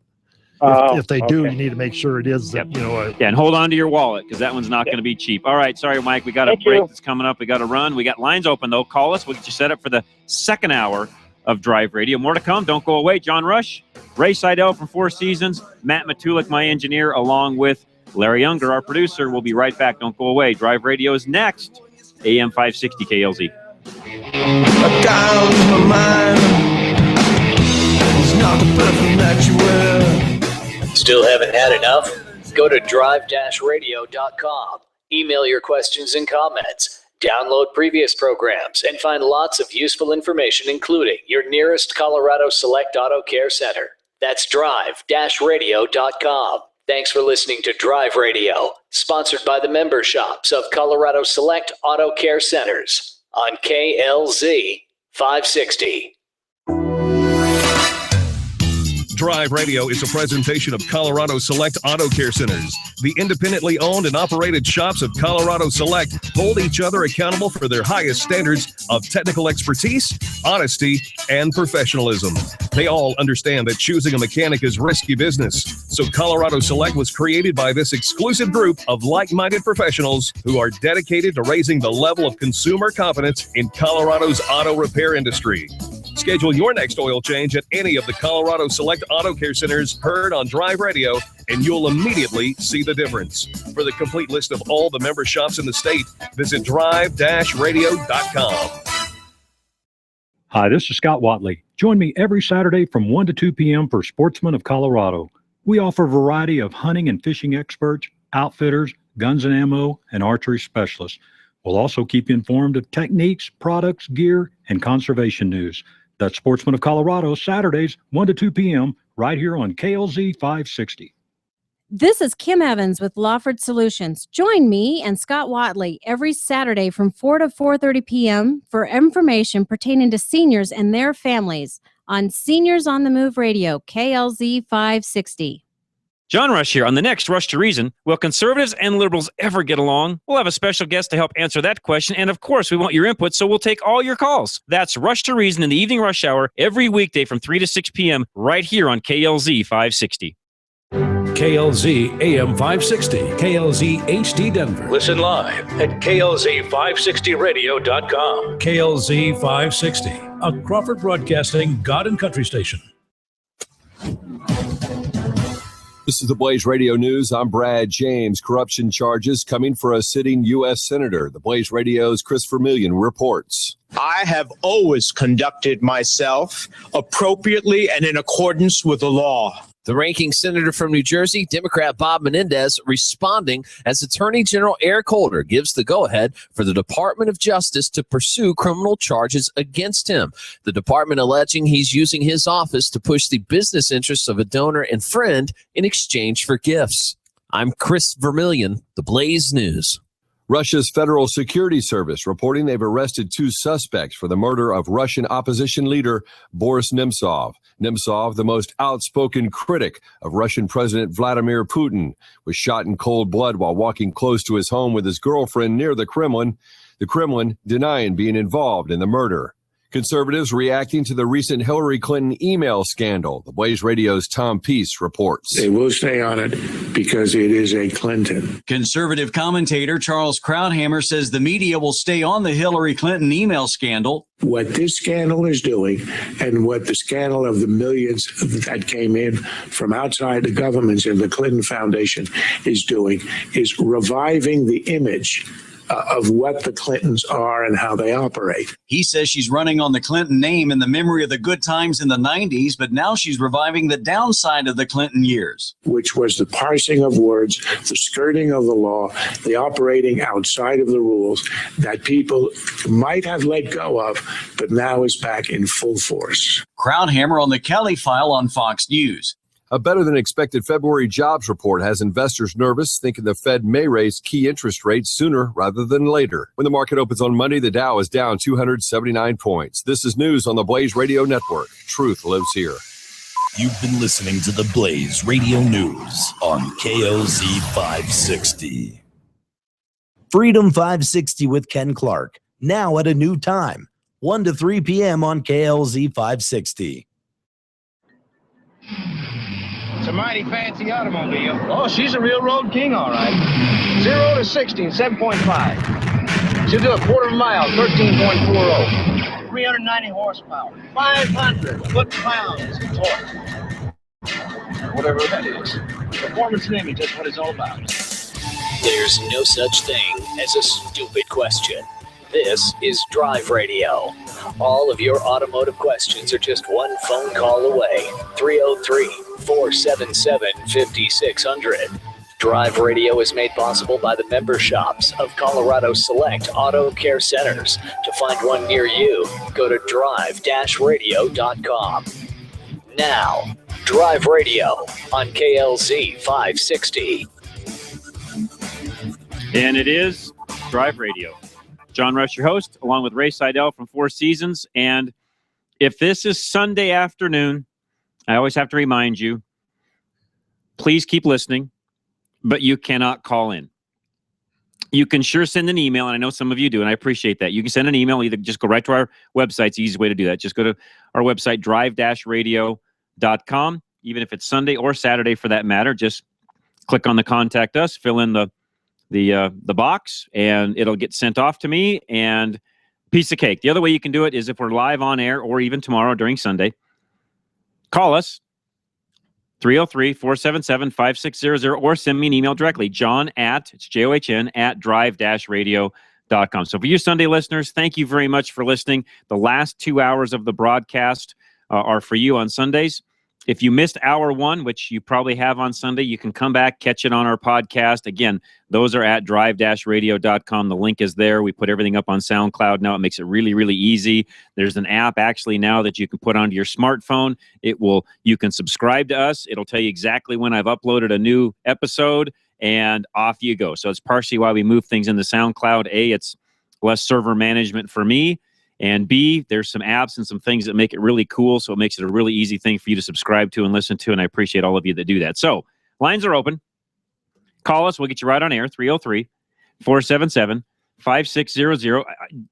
In regards to the last caller that we had, in regards to the Infiniti not passing emissions, one thing we need to mention, Dennis from Extreme Automotive actually called us and told us this, reminded us of this. Any type of an emissions repair that you do where the light has been on, catalytic converter, what have you, you need to get 3 full drive cycles through the vehicle before you go and get it inspected, because otherwise it still won't pass. Yes, they've changed the law, so they're actually looking at the computer monitors in the computer. So the computer is basically testing systems on its own while you're driving. They call those drive cycles, and they run certain tests. And yeah, the critical monitors are the catalytic converter, the oxygen sensors, and the oxygen sensor heaters. Those 3 have to run. And then, the other ones, I think it's one monitor can be not run on was it 90 or 2005 and older? They changed the law, and it's really hard to try to get all the ins and outs. So, I know the monitors are part of the test. Bottom line is you can't just fix it and run it over there. You've got to run some drive time through the vehicle to make sure that everything is going to stay quote unquote copacetic. Yes. Well, and the other thing is, the little tip out there is don't wait till the last minute to be doing these emission tests, because if you have to run these drive cycles, it might take 50, 100 miles or like I said, a week and a half or longer to get them to run, because you have to get the right conditions till they run the test. So don't, the time where you go in the last day of the month to get Don't do that. Don't do that anymore. You're going to have to think ahead, do it early to make sure that if you do have a problem, you have enough time to drive the vehicle. It's a great point, Ray. And as you can tell, Ray Seidel from Four Seasons is with me, Matt Matulik, our engineer, along with Larry Younger from Larry's Automotive over in Westminster area. And Larry's actually answering calls right now, so we'll get some calls going for you here momentarily. But call us. We'll get you up and on air, 303-477-5600. We asked a question during the last hour. What's the worst intersection of your day? I gave you mine. Ray gave you his. Matt gave you his.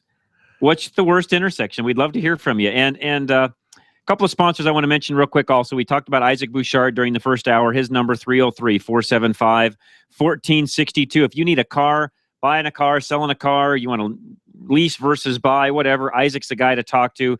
If you missed the first hour, those of you on Sunday, it's well worth going back and listening to. Isaac's got some great tips on buying versus leasing. You need to go back and listen to it. Once you buy that car, Paul Leuenberger from American National Insurance, he is our local insurance guy, and he will take care of you. We'll save you money, guaranteed. We have some personal testimonies inside of the Drive Radio family. Myself, Dennis Brewster, and some others have actually switched over to Paul, saving us money. It's painless, and Paul's a great guy on top of it. 303-619-9891. And those of you that have some more exotic or hot rod type cars, American National has a program for you that nobody else has. Really, literally, no one else has what they've got. It's well worth checking out Paul and what he can do for you on insurance, 303-619-9891. And then as you need tires for that new car or used car or whatever you're driving, Quick Tread, the guys will come right to your doorstep, take care of you, put your tires on. I've got my own personal testimony. I buy tires from them on a regular basis. They do a fantastic job. Ken and Mike, Mobile Tire Shop, 720-588-9055. Dale, you're up next. What's going on, Dale? Yes, sir. I was wondering, I got a 98 Chevy K2500. I'm going to buy a 97. Mine has cruise control and the 97 doesn't. What would it take to swap it out? It's a lot. Is it? Yeah. Oh. It's not as easy as it sounds. Okay. And unfortunately, there isn't a good aftermarket system I'd recommend. They're not near as good as the factory units. I don't care which one you buy; they're just not as good. Not anymore. I'm trying to think. Even swapping over, Ray, you'd know this as well as I do. You'd have to change over. The wiring is probably still there, although you'd have to look and see if the 98 is exactly the same as the 97. But you've got a lot of componentry that you'd have to swap around, and possibly even computer might even have to change. I don't think cost-wise it's even worth messing with. Right. Okay. Well, that answers that. I guess I'll look for a truck with cruise control. I think I would. If cruise control is something that's really important to you, I think I would. And then the other question I've got for you, getting rid of the 98 because why? Well, it's a straight cab. I want an extended cab. Got it. Okay. This has got over 300,000 on it, and I'm getting ready to put a rebuilt tranny and clutch and all that, so it's 3,000. Okay. And I found a 97. You want a little bit more advice than even that? Yeah. Go a little newer. You won't spend a whole lot more money, and get one that has the opening back doors. That's what I'd really like. Yeah. And I don't remember what year split. If somebody knows what year split that was on a Chevy, call me, and we'll let Dale know, 303-477-5600. But Dale, I think you've got to get, because I don't even know if in 98 they had an opening rear door. I think you had to get to 99 and newer to get that opening door on both sides.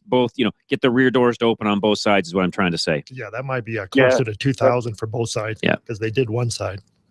Yeah, they did a 3-door in 99 and I think 2000. Right. Yes. Yeah, I think you got to get 2000. And here's the other thing. The new body style is definitely worth owning over the older body style you have now. Yeah, that's true. And you won't spend a whole lot more money for the newer body style than what yours is now. Uh-huh. And typically by then they all had cruise.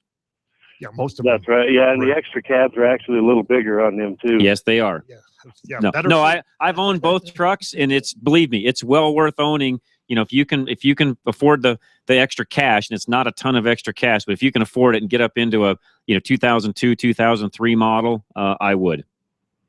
Okay. Well, I'll look into that. The only downside that you have is yours a half ton or 3/4 ton? It's the heavy 3/4.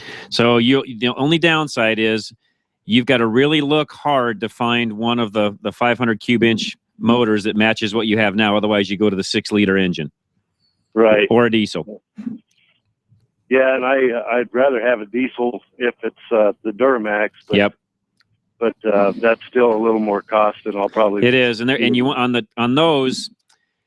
I don't want to say you can't buy a 2000 or 2001, but if you buy the later ones, the injectors and that got better on the Duramaxes as they got newer. So if you can buy 2003 or 4 and newer on a Duramax, that would be my recommendation. Okay. They're easier to fix if you need to do something to them. Yeah, and you usually don't want to buy the first year of something anyway. No, and even though my dad owns one and it's been a great truck for him, but he had the injectors done under warranty, which they did, which was great. But that's a full day job doing injectors on those earlier ones, where the later model ones aren't so bad to do. Okay. Okay. Sounds good. Yeah, I wouldn't mind a 5.3, but I do use it quite a bit, so I wouldn't mind if I did get a 6-liter. Those aren't so bad, but they're not bad. But the diesel is, of course, if you bought a diesel, the plus of the diesel is whatever you pay for it today. I doubt if it'll go down much in the next 10 years. It'll be worth the same money in 10 years. Yeah, that's true. Because they're pretty much bottomed out right now. So that's the other plus side to the diesel is I don't think you're going to lose any money on it. Okay, well, I may end up sticking the transmission in this one and just hanging out. Well, you could do that too, and the downside of the 98 is it doesn't have that's the 4L80E. It's not the Allison transmission like some of the later ones had. If you can find one of the later, even the which I own one of these trucks, fortunately, but they're hard to find. If you can buy one of the later, 8.1 cubic inch engines with the Allison transmission behind it, they're really a good truck, but they're hard to find. Yeah, the problem with those is gas mileage. They're not very good. Yeah, I thought those were really neat when they came out, but they're like the old 454s. Yep, and that's partially why they quit making them. Is the mileage on them just wasn't very good, and people bought diesels instead, so that's partially why they didn't last. Yeah. Well, good. Well, I appreciate that. You're very welcome, Dale. Thank you. Thanks so much for calling in. We appreciate it. Line's open, and those are the kind of questions we'll take. Dale is just. He's trying to figure out what to do next and looking for some ideas to bounce off of. And guess what? That's what we're here for. And in a lot of cases, we've owned, driven, been around those vehicles, especially in those years. So if you've got questions, we hopefully have answers for you. There's no dumb question.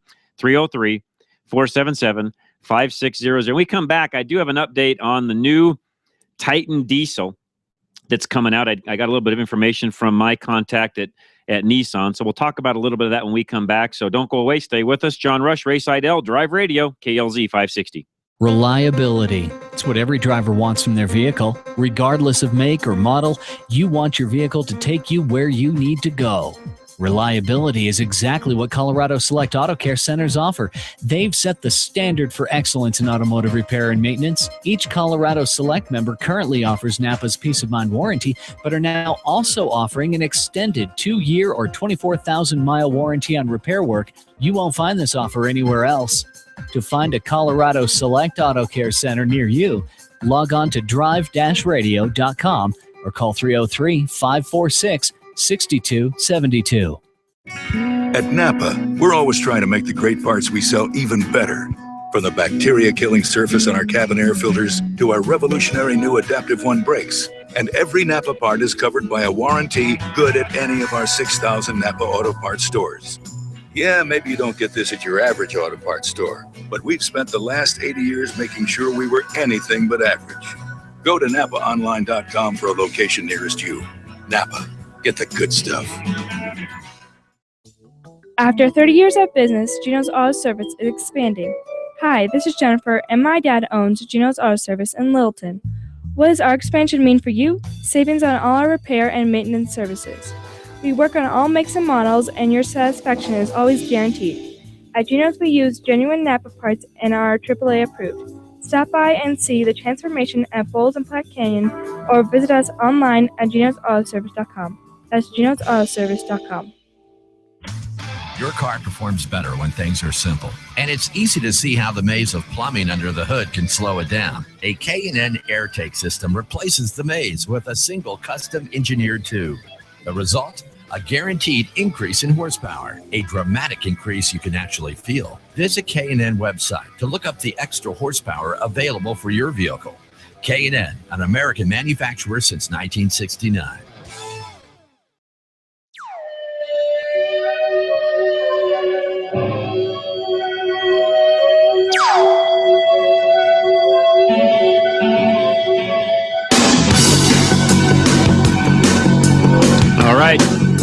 Rush Drive Radio. KLZ 560 along with Ray Seidel from Four Seasons. Ray's over in the Lakewood area, so appreciate him coming down. And it actually is a really beautiful day out today. It's one of the first nice weekend days we've had in how long, Ray? It's been a while.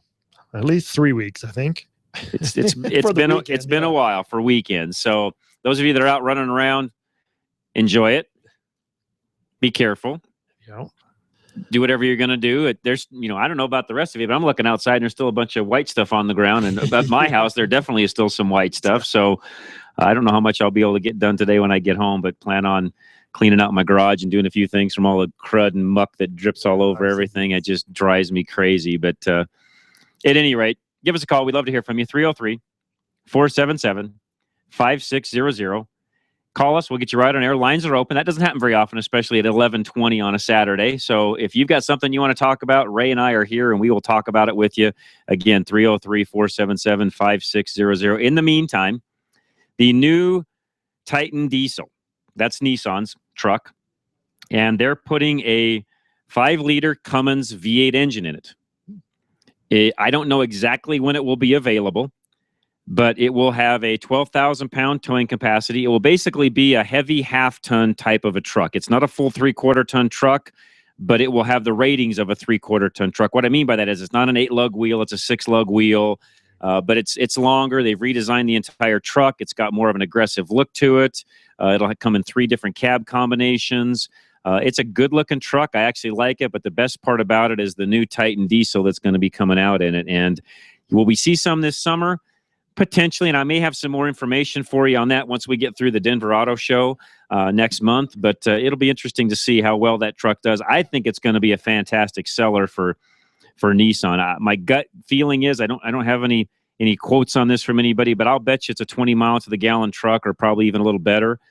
That's my thought process in it, and it has 312 horsepower, I believe. So it's going to be a runner and make good mileage and kind of fill a gap there for people that maybe need to haul something, periodically, but they're not doing it daily. They want the creature comforts of a half-ton type of a truck. I think they're going to have the best of both worlds in that particular truck. So, yeah, sounds good. We'll see how that goes. Let's go to Mike. He's got a question on E85. Mike, welcome. What's going on today? Hi. Good morning. I have my employer bought me a new service van. It's a 2013, and it's E85 capable. I was just wondering. Must be a Chevy or Ford or something. It's a Ford, yes. Okay. Is it? Can you just what's your feelings on that? I guess, and do I run it half and half, or does it hurt to mix it with? You can mix it. You can pretty much do whatever you want to on the vehicle that it's made for, but you won't save any money right now running E85. Okay. You have to have a full $1 to the gallon difference to make any kind of a savings on E85. The mileage is that less? Yes. Less? Oh, that's okay. correct. All right. And I don't know I don't know if they're still selling E85 down on Public Road, just down from where you're at or not. I know at one time, Mike, they were down around Simpson and Public Road. They had a station there that was doing E85, and I don't know if they still are or not. There's one in Longmont that I go by every day on my way to Loveland right now. Well, check price, and if it's if it's $1 a gallon or so different, it may be worthwhile. The advantage E85 has is it's a cooler fuel. You don't get the mileage out of it. You do get a little more power, and it is a good cleaner as far as the the internals of the engine and some of that goes. So I wouldn't recommend not using it, but I wouldn't go out of my way to use it unless there's $1 a gallon difference. Okay, perfect. Thank you for the answer. All right, Mike. Appreciate the phone call. 303-477-5600. So what is your worst intersection of the day? I'd like to know. 303-477-5600. And I've got a story I want to share with you, which I pulled out. In fact, I had this for last week. Matt's got another one? Okay, Matt's got another one. Here we go. I got another one, and if people haven't heard this weekend, and you were talking about McCaslin and I-36. Yes. Now this week, Church Ranch Road is going to be closed at 36. I saw that. And it's going to be I think it's from like 10 to 5:30. 10 to 5:30 this weekend, and then it's like 10 to like 6 Monday through Friday next week. And the only reason I say this is you live in that area, and my sister lives up in that area, so they have to travel down. And anybody that's going to be traveling down in that area has to find another way to get around. Especially that time of night. So if you get so plan around that. If you've got an emergency or anything along those lines in the middle of the night, you will have to be aware of that. So great point, Matt. I saw that this morning. And then as far as announcements go, I keep forgetting this. I had it on my notes.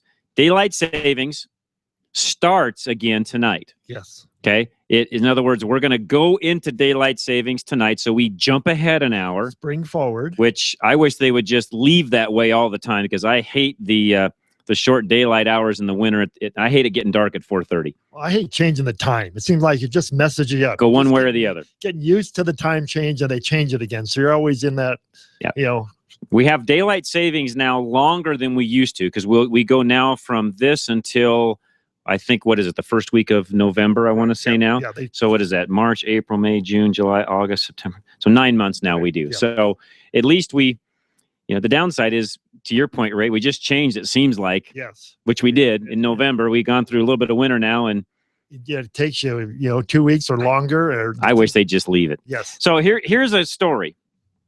And I'll take, you know what, let's take Ron first. I will get to this story. There's a car that was found, Corvette actually, it was stolen 42 years ago, that they found all intact, not stripped, not torn apart. They found it, but there's more to the story than that. Some of you may have read this, but it was a reminder to me that if in fact you have a car that's stolen, there's certain things you probably need to do in case you ever get the vehicle back. And we'll talk about some of that through the rest of the show, so don't go away. Ron, you're up next. What's going on?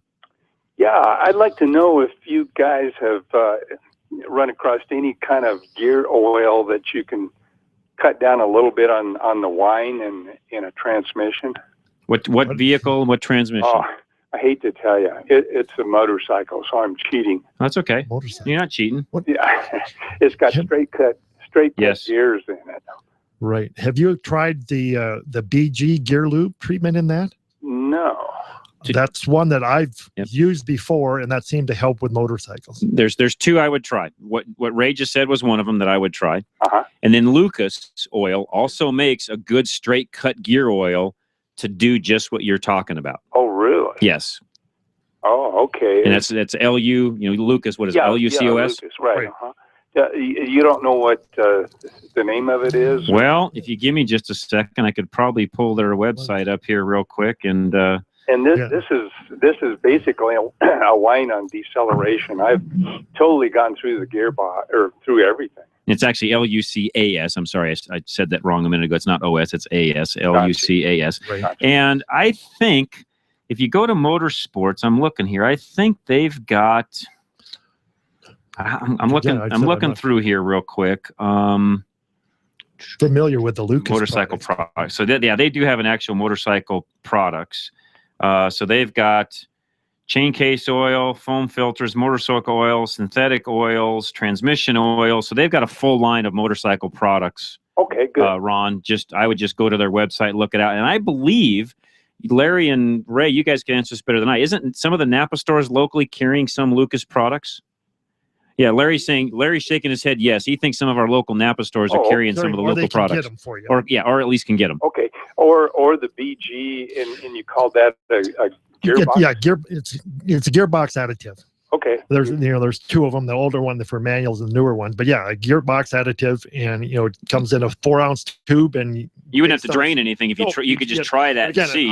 I've used that before in motorcycles, and it definitely helps the shifting and stuff. So that's something that might worth trying. Is it in the wet clutch area? It is wet clutch. Yeah.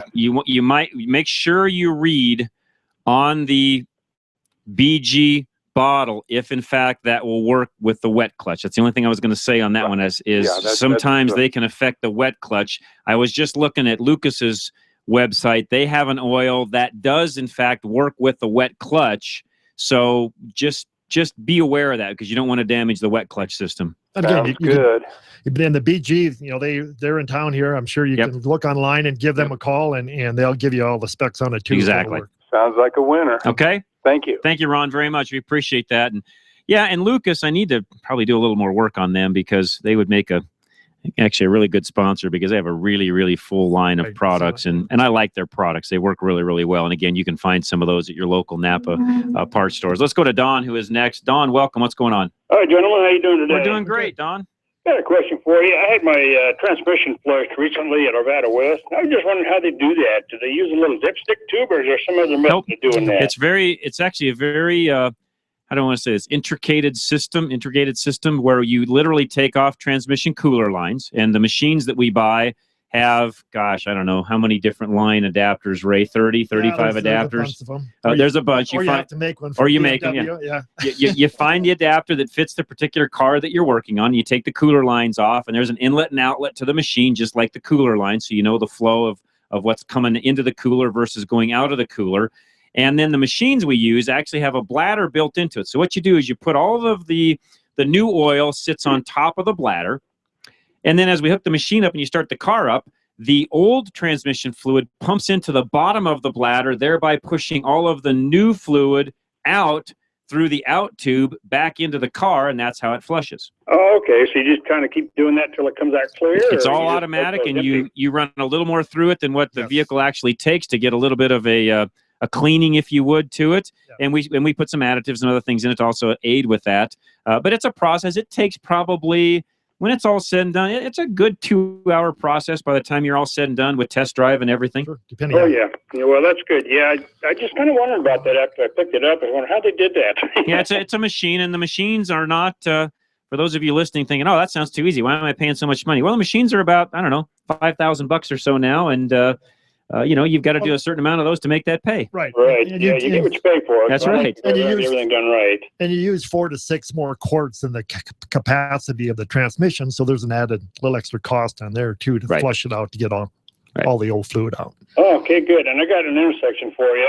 Okay. I'm not sure the name of the street. It's a block west of 80th and Wadsworth, and they need some turn arrows there for left on green arrow only. Sometimes you go around those cars that are in front of you, and boy, you just can't see. When you go, and somebody's going to get hurt there sometimes. That's a bad intersection. 80th and Wadsworth. Yeah, it's a little bit. It's 1 block west of 80th and Wadsworth. I can't remember the name. Yarrow. There's a Target over there. Yarrow.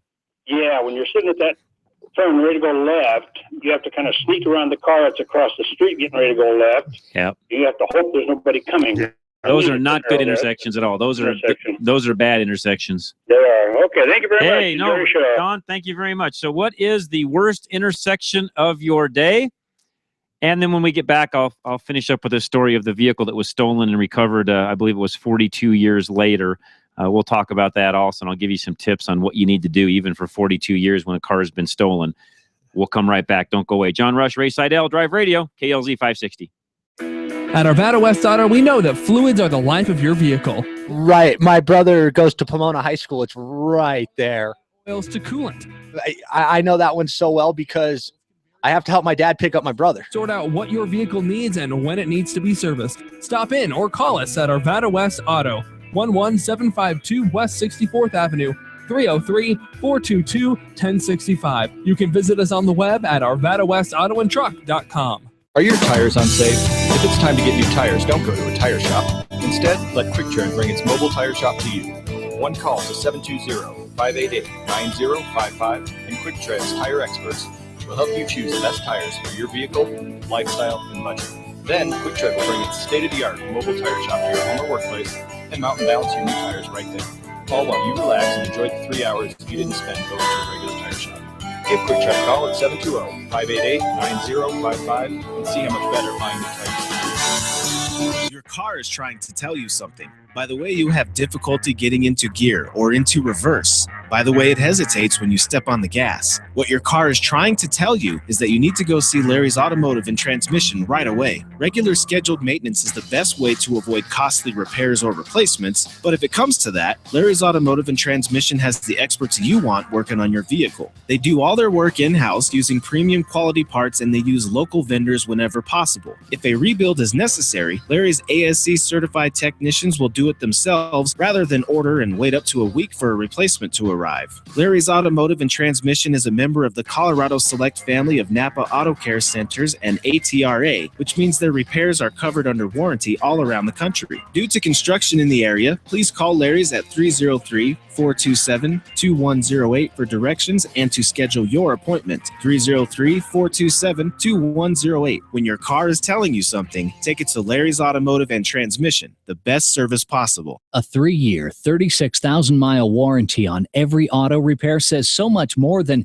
if it's not right, we'll try to fix it again. A 3-year, 36,000-mile warranty tells me that this is a master mechanic who's confident, who knows what they're doing. I mean, nobody offers a warranty like that, right? Colorado Select Auto Care Centers do, and only the members of Colorado Select offer a warranty this good. Find a mechanic who's a member of Colorado Select Auto Care at coloradoselect.org. All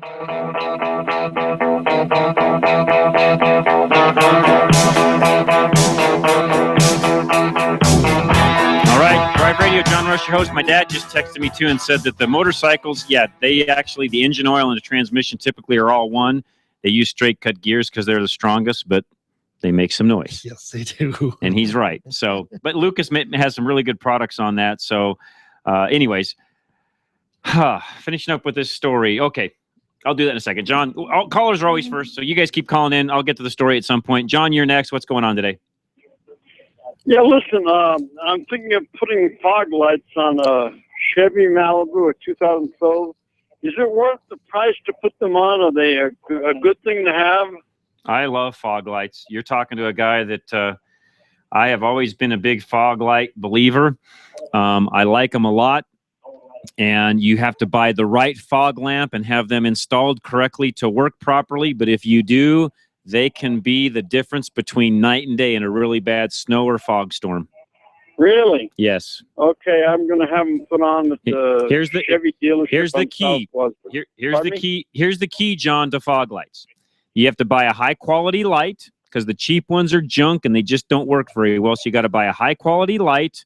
You want it to have as flat of a beam as possible. In other words, when you shine that on the wall, you should be able to take a straight edge and actually mark on the wall from where the light shines on the wall. The reason being is you want no light deflection up because you're trying to cut under the fog or the snow, not go through it. You're trying to get underneath what you're trying to see through. And you want to mount them as low as possible without breaking them. Okay. Now, I'm going to have them done at a Chevy dealership probably. It should be okay then, huh? Not necessarily, because most of those guys don't do what I just talked about. You'd be better off going to somebody that actually installs, car and truck accessories, that has the ability to buy the lights, buy the good lights. If you just buy the regular GM out the parts door lights, they will not be the same quality you can buy in the aftermarket. Oh, I see. So I should go to an accessory store. Go to an accessory store. Go to a truck accessory store, a car accessory store. Make sure that you're buying the right light. If you have any questions on what light to buy, send me an email and I'll help you with that, because there's a huge difference in quality on fog lights. Okay, thank you very much. You're very welcome, John. And rule of thumb on fog lights for everybody listening, they cost more than $40 a piece. Yeah, the good ones. If you want a really good set, I'm not exaggerating, you're going to spend $300 a pair for a good set of fog lights. Easily. But you know what? Good and bad, how do I describe this? It's like having a good set of sunglasses and a bad set of sunglasses. That's probably the best way to say that. Or a good set of, reading glasses and a bad set. That's the difference in the quality of fog lights, literally. All right. Lines open, 303-477-5600. Gary, you're up next. What's going on, Gary? Oh, hi. I'm a regular listener, and I don't know if this is something you can do about, but I usually listen to you off of my iPhone using the internet. Got it. And what I've noticed the last 2 weeks, I used to be able to Google 560 the source, and I'd get a link that would allow me to listen in on the internet. But that's now been changed to where you have to download an app in order to get access. And if you don't have a current iPhone that takes, I think it's 7.0 iOS, you can't download it. So I'm disappointed that I can no longer listen. So you can't. So you're listening on your iPhone and you're not using the TuneIn app. You're just trying to go right to the website and stream it from the website via your phone. Yeah, I can't even get to the website. I've tried every link that pops up when I put in 560 the source. Okay, let me tell you this. not making excuses, but I know that corporately at KLZ, Crawford Broadcasting, they're working on the website as we speak, and they have been the last couple of weeks, and that may be part of the reason. I will send an email to the people that are in charge of that on Monday morning and see what the deal is. I doubt if the plan is to leave it that way. I will find out and see what they're doing so people like you that don't want to download an app can still listen.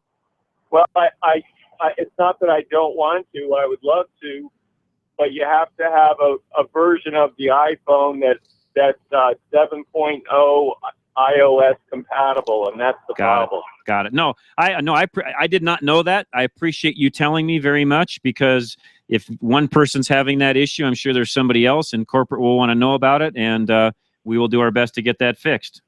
Thanks for listening. No, thank you very much for letting me know that. I didn't know that, so I appreciate that very much. So you got a question on an oil change, Gary?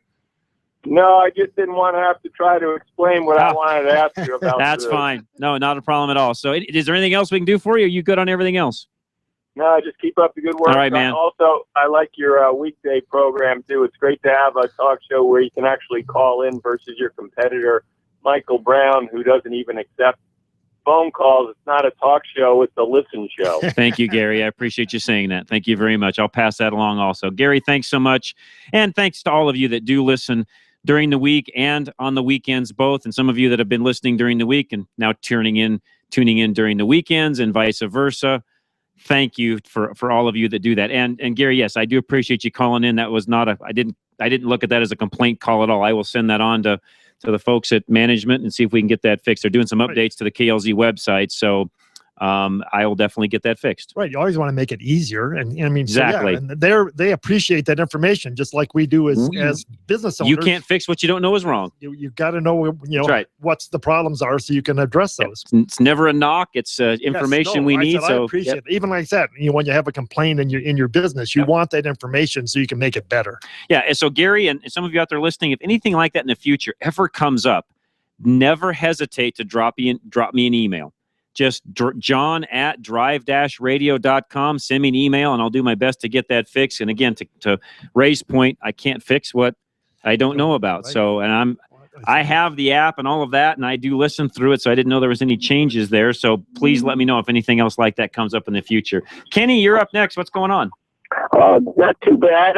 I've got a Nissan Quest. I've got it registered in Elizabeth, and I don't need emissions.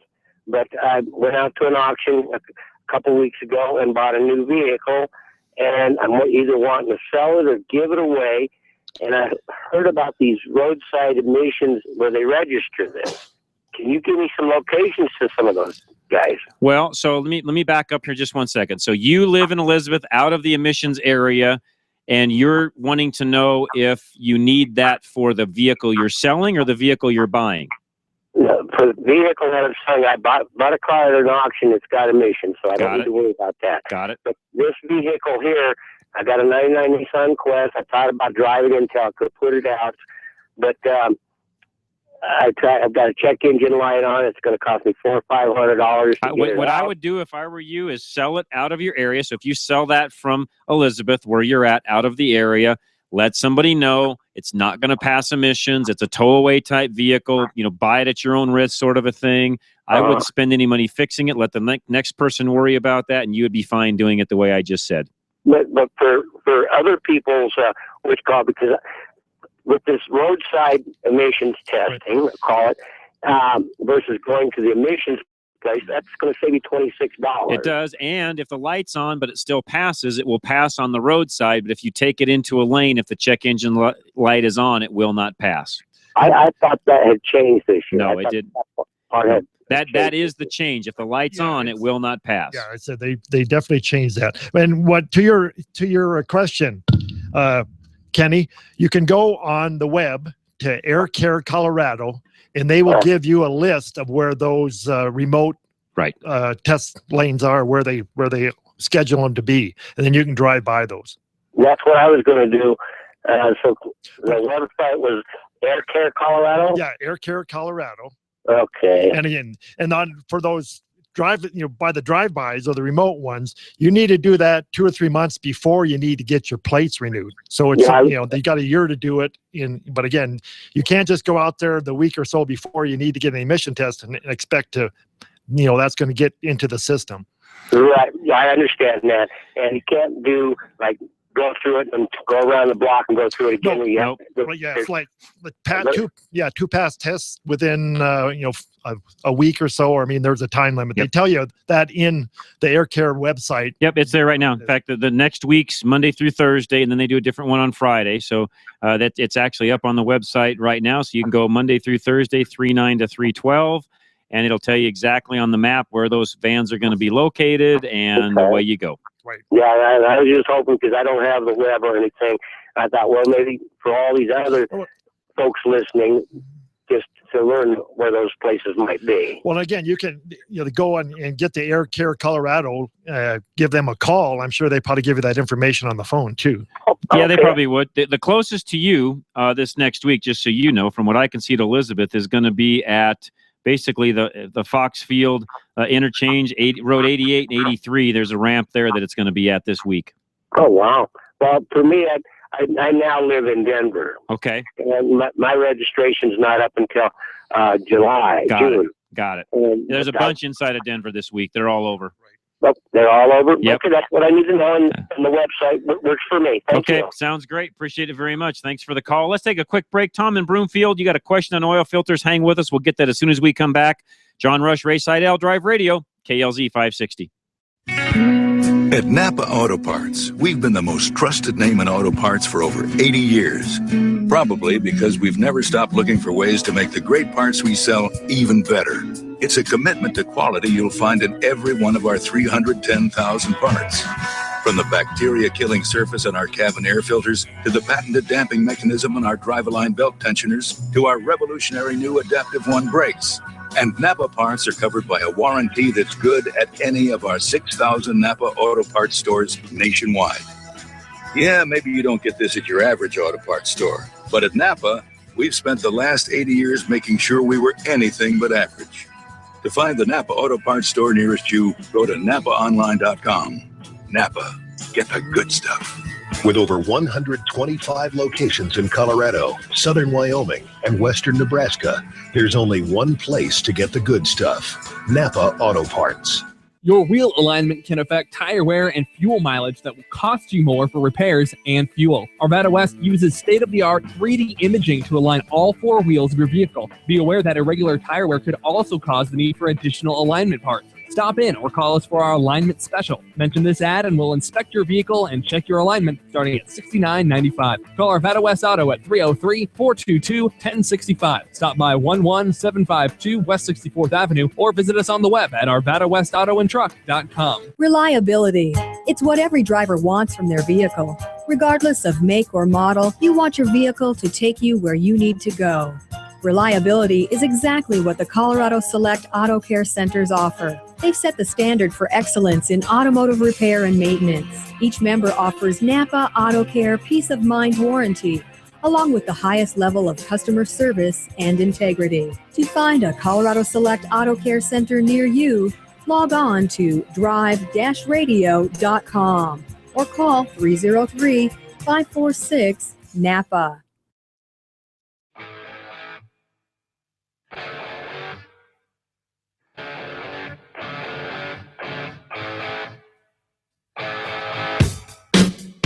All right, John Rush, Rayside L Drive Radio, KLZ 560. Tom is up next. Tom, welcome to Drive Radio. What can we do for you? Hey, thanks, guys. Thank you. Hey, I was going to ask you about filters, and sure. I am still going to do that, but I just thought of something.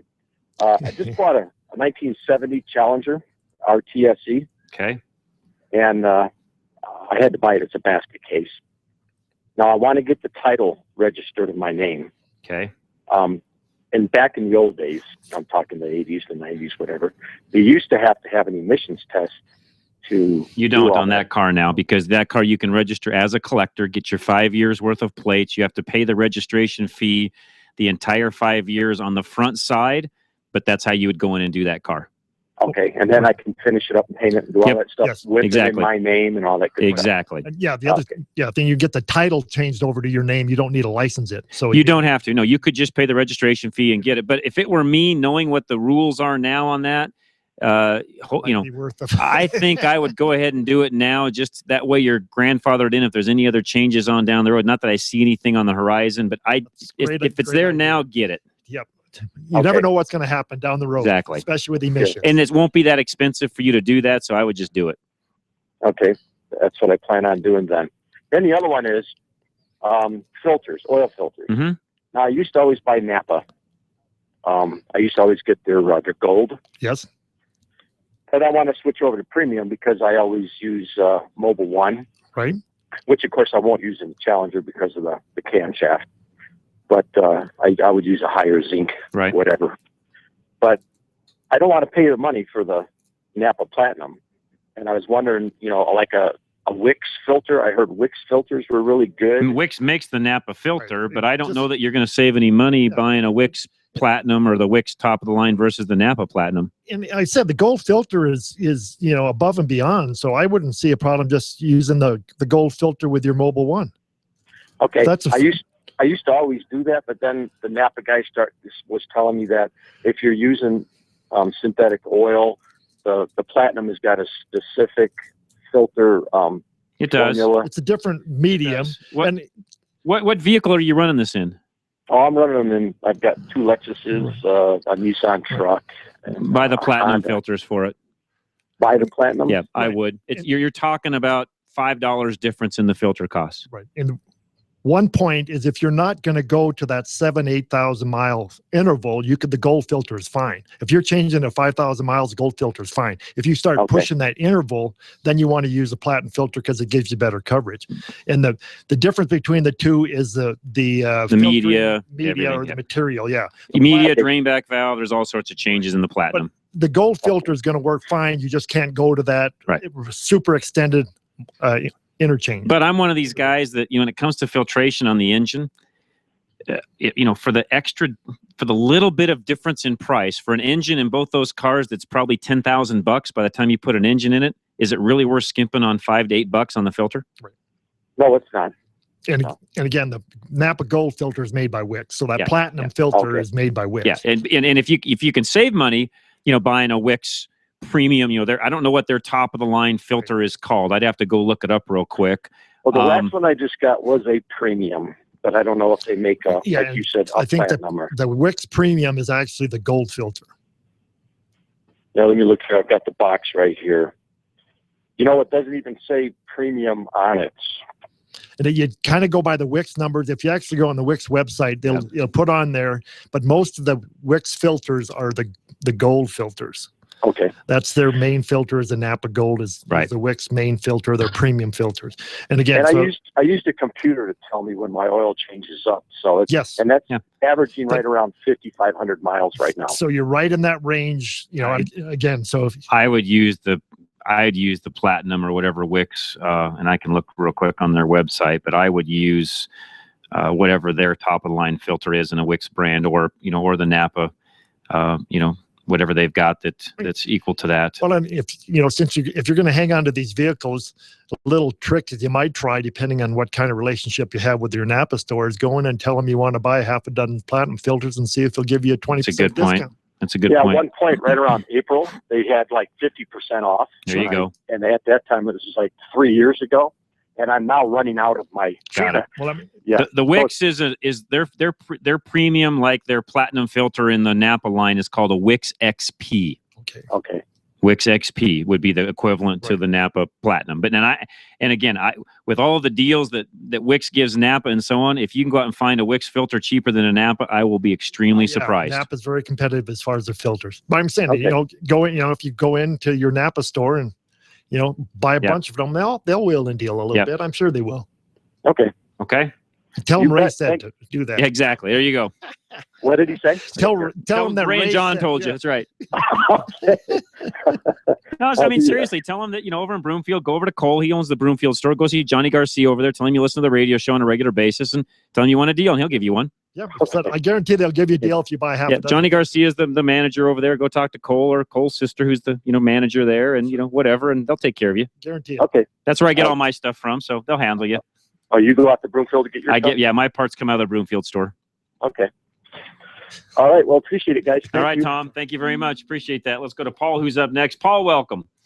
Hi, I have a 2007 Honda Pilot, and when I turn the wheel, I'm getting a noise that emanates sounds like from the steering column. And I went in and had it looked at, and they're thinking it might be the clock spring. They don't know that till they tear it all apart, but what do you guys know about that? Go ahead, Ray. I'm typing. So it definitely sounds like it's coming from right at the wheel. It's not the power steering, anything at the wheel. And yeah, it's the connector in there, can be actually making the noise, or it could be the upper bearing.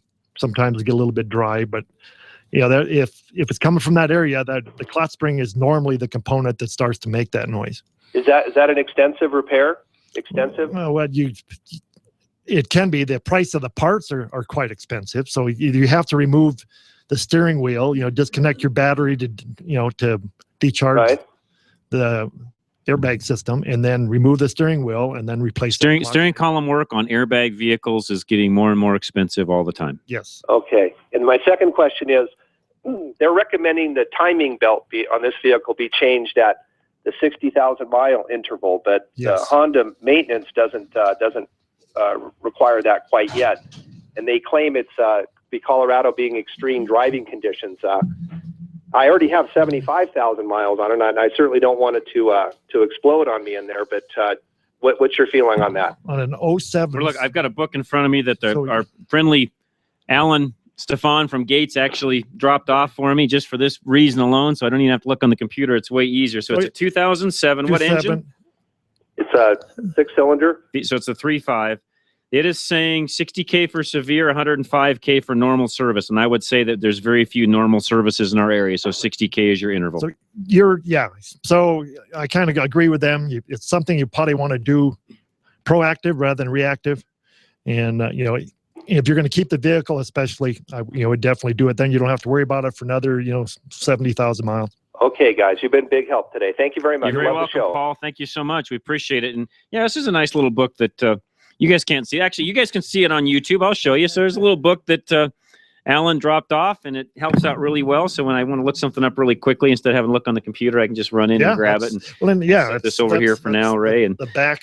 Yeah, it works out really well. When we used to have manuals. Yeah, we used to have books. If you look at, what does it say here? 2010. So it's a little old, but it works for a lot of stuff. for the vehicles that need timing. That's right. That's timing right. belts, yes. 303-477-5600 is our phone number. Call us. We'll get you right on air. Here's an email question that came in. I may not be able to get all of this done before the top of the hour. If not, I will get to it as quickly as I can in the next hour. Brooke, you actually wrote us, and I appreciate you doing that. 2001 Airstream. Might be a little off topic, but looking to purchase a used travel trailer. I'm wondering what things I should look for and how to ensure the title is good. So let's talk about the title side of the fence first, because I think I can get that done by the top of the hour. So to make sure the title is correct for the trailer, first thing you want to do is get a copy of it, then go out to the trailer and look at all of the VIN verification numbers on the trailer itself. Now, depending upon the make of the trailer, the brand, you'll have to maybe look in several different places. Typically, they could be inside of a cupboard. They can be sometimes inside where the water tank is. They're typically stamped also on the frame rail up by the tongue of the trailer. And so you want to verify to make sure that the VIN number matches the title. That's extremely important on any trailer. So all of you out there that are listening, if you buy any kind of a trailer, because trailers are so easily stolen, remarked, and resold again, you really need to make sure that your title work matches that trailer. And also look to make sure that the VIN number hasn't been ground off, taken off, something along those lines. In other words, if you can't find a VIN to verify the paperwork, to verify the title on that particular trailer, not to burst anybody's bubble here that maybe he's trying to do this, it might be worth having an officer of the law go with you the next time you go look at it and see if he can verify the VIN number on the vehicle. And if you tell the person that you're going to bring an officer of the law with you on the next go around and they hesitate, that's a pretty good indication that you probably need to go someplace else and buy something different, because you really want to verify that the title matches the VIN number on the trailer itself. Yes. Now, outside of that, there is a huge, huge, huge quality difference when it comes to trailers. And I don't know how else to say it that way other than there is. And it comes down to the steel, how it's made, the way the siding is made and put together, the appliances that are inside of the unit itself, the axles that somebody used when they assembled it, from the get-go, how the wiring is done underneath the trailer itself, how the wiring is done to the trailer brakes themselves. I can go down the list. There are huge, huge differences when it comes to travel trailers. What I would tell you to do is go online, and this is where you can use the internet, look up some of the different brands that are out there and look at some of the reviews that are out there on some of the brands. And I will tell you this, Airstream, still the Cadillac. Yes. They are still, even old Airstreams are still just cream of the crop. They are one of those trailers that they've kept their value. They're lightweight. They're easy to tow. They work well, but they're expensive. Yes, well-constructed, but expensive. Well-constructed, but expensive. And everything from there kind of falls under it. And I don't know how else to say it when it comes to travel trailers. Literally, everything else kind of falls underneath where that Airstream guide is. So I might add a few more things to that as soon as I come back, but join us. We'll take your calls, 303-477-5600. And we ask the question, what's the worst intersection that you encounter on a daily basis? Call us. We want to hear what that is. So we may get a few more. I think Larry's even got a couple here to share with us. We'll be right back. Don't go away. John Rush, Ray Seidel, Drive Radio, KLZ 560.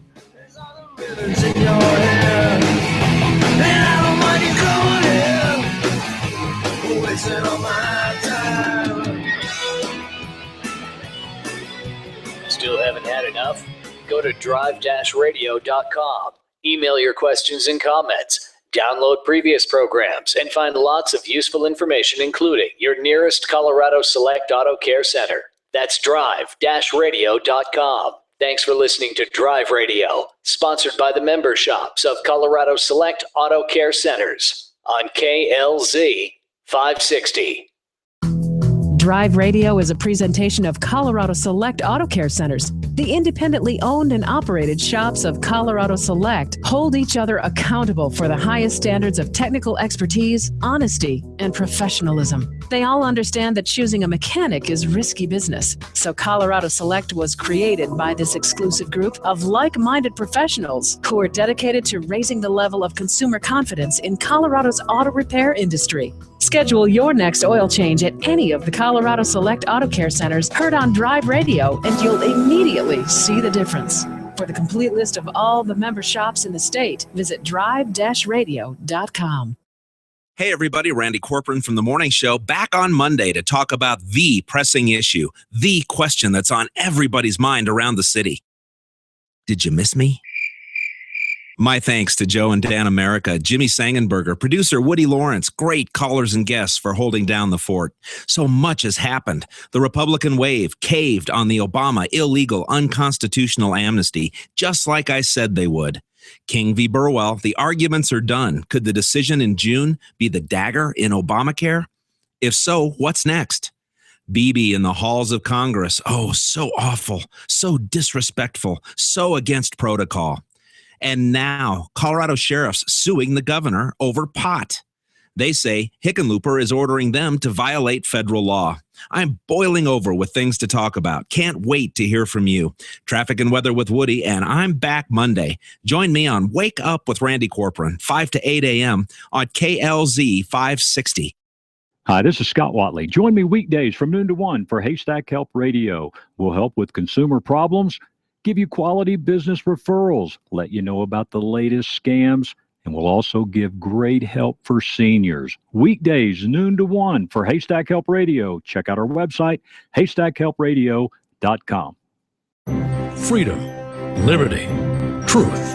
KLZ AM 560, KLZ HD Denver. Listen live at KLZ560radio.com. KLZ 560.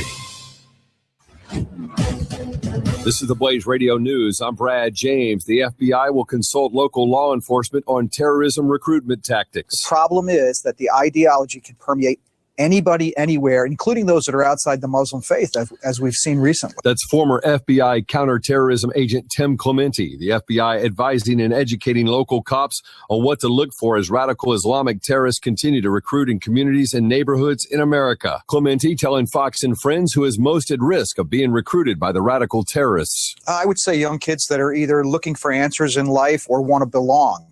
It's no different than kids that live in the inner city wanted to join gangs, only this gang, as I said, is global.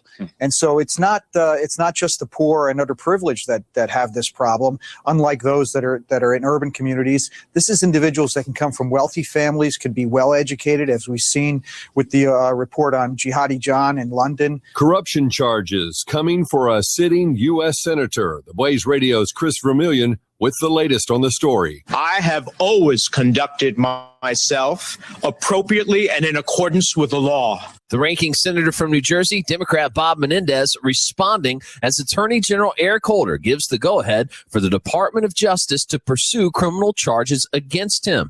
The department alleging he's using his office to push the business interests of a donor and friend in exchange for gifts. I'm Chris Vermillion, the Blaze News. The president and the first lady and about 100 members of Congress are converging on Selma, Alabama for the 50th anniversary of a landmark event of the civil rights movement. The president will speak to commemorate Bloody Sunday, the day in 1965 when police attacked marchers demonstrating for voting rights. Organizers expecting larger crowds to this year's event. Former President George W. Bush is also attending. This is news on the Blaze Radio Network. Truth lives here. You've been listening to the Blaze Radio News on KLZ 560. Randy Corcoran at 5, Laura Ingram at 8, Monday morning on KLZ 560. It's a mighty fancy automobile. Oh, she's a real road king, all right. 0 to 60 in 7.5. She'll do a quarter mile, 13.40. 390 horsepower, 500 foot-pounds of torque. Whatever that is. Performance and image, that's what it's all about. There's no such thing as a stupid question. This is Drive Radio. All of your automotive questions are just one phone call away. 303-477-5600. Drive Radio is made possible by the member shops of Colorado Select Auto Care Centers. To find one near you, go to drive-radio.com. Now, Drive Radio on KLZ 560.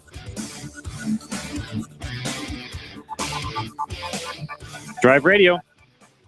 John Rush, Ray Seidel, last hour. Thanks for listening again. If it's Sunday afternoon, you cannot call in, but please keep listening. You can go back and listen to our podcast of the last 2 hours on drive-radio.com, or you can find them right on SoundCloud. And one thing I don't mention enough, I should, go to Facebook, facebook.com/Drive Radio. Those of you that are on Facebook, like our page, tell your friends and family to like it. We put a lot of different things up during the week, tips and tricks and news things and so on, and utilize that site. We put as much up there as we can to try to help you out. And right now, call us, 303-477-5600. Lines are open. Ray Seidel also still with me this last hour of Drive Radio. Let's go to Mike, who's up next. Mike, welcome. What's going on today? Yeah, hi, John. I got a 06 Buick, what do you call that thing? Lucerne. Okay. It's got 81,000 miles. I don't know if I should be concerned about this, but I'm going to get it into a shop and have the transmission flushed. I've had this happen a couple times where you stop at a light, and then when the light changes, you go to accelerate, and it feels like it's not really in gear, and then all of a sudden, thump, it hits low gear and takes off. Is that something to worry about, or? I would say so, yes. I don't know the flush in the transmission is going to fix that. I think I'd have somebody do some diagnostics on it first before I flushed it. Yeah, I don't think it's ever been flushed. I bought this about 6 months ago. It had, right. I put about 6,000 or 7,000 miles on it since I've had it. But should I? it's probably due for a flush. I think they recommend about 75,000 on those, don't they?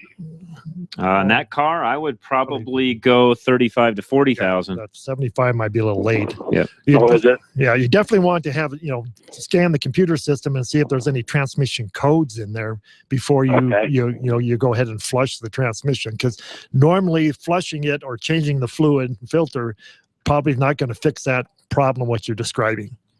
Okay. All right. Another question. Sure. I know you're always discussing different oils. In fact, there were just a fellow on there talking about different oils.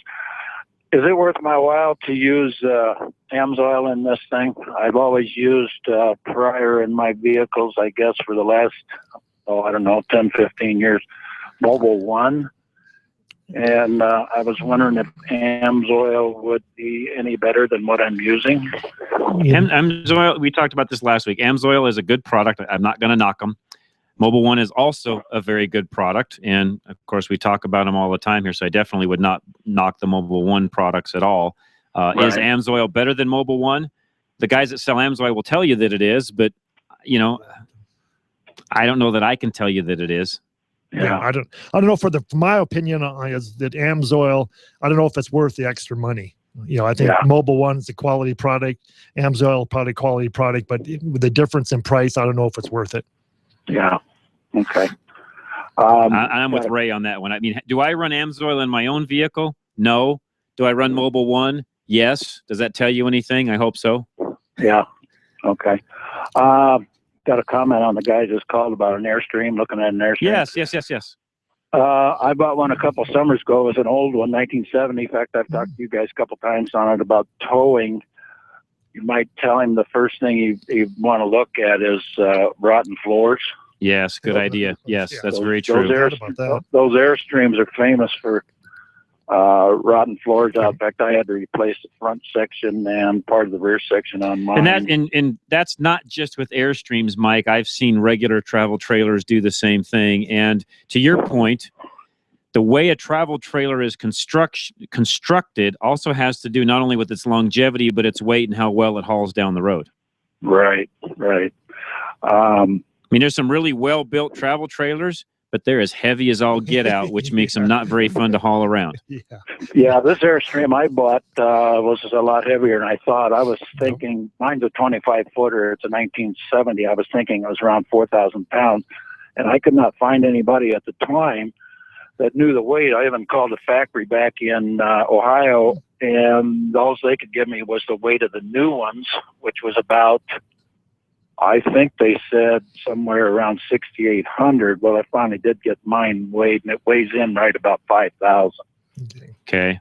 But is that dry, or is that with all of your gear and everything in it? No, that was pretty much dry. Okay. Another thing you might do is get on Airstream forums. I get a email almost every day on questions. So got it. That's a good source. Got it. Okay, so Airstream form. Yeah, and that is, in fact, if he is buying an Airstream, yeah. And I, as you can tell, I think Airstream builds one of the finest trailers out there. I think they're fan. I mean, they're as you know, they're the cream of the crop. Yeah, there's a lot of comments on axles. I don't know if you know that much about axles. I guess I have a question. I've been the age of this one, and they're those torque axles with the torsion bars in them. Yes. And a lot of guys say you should replace them when they get old. Well, they'll wear out just like, because the spring is built into the axle. Essentially, the axle itself has the spring built into it, and they'll wear out just like any other torsion bar type suspension system will over time. So if you notice that it doesn't have the suspension, quote unquote, that it once did, yeah, that's what you're going to have to do. Yeah, I wouldn't know since I bought it using this first Airstream I've had. Well, here's a way to test that. You yourself could do this. You just jack up one side of the trailer and look at the wheel travel. How much is the wheel actually traveling when you take the weight off versus when you put it back on? And if you can see that it's traveling most of the distance that it has, it needs replaced. Okay. Yeah, I know the shocks need to be replaced, but the way they're mounted looks like quite a problem just to replace the shocks, because they have a stud that goes in from the outside of the housing The nut is on the, or maybe that's backwards. Anyway, the way it looks is you got to cut that stud off without, if you want to replace the shocks without dropping the axle down. Got it. So I may look into axles. Well, I was just gonna say, if you did axles and everything all at the same time, well, now you've got your half the battle's over. That's not going to be cheap to do that, but they will wear. I mean, whatever the guys are saying, I'm not on those forums, so I can't read the same thing you are. But I will tell you that over time, yes, they will wear out. Yeah. Okay. Well, that's only questions today. All right. Appreciate it very much, Mike. Thanks for calling. And they do build. I'm looking at their website right now. They do build a. They build a fine travel trailer. The land is there, and here's why. Okay, so here's one just for grins. I just looked this up. So the Airstream land yacht sleeps 2 to 5, 28 foot in length. Starting price, get this, $146,000, $363. Yes. So does Airstream build a really nice travel trailer? Absolutely. But it is not inexpensive. It's not inexpensive. So a 28-footer is $146,363. Kind of the land yacht says it all. Well, and they are, they're best in class. There's no doubt about it. And they make smaller ones, of course. Sure. You can go down in size, but 28-footer is a pretty nice size trailer.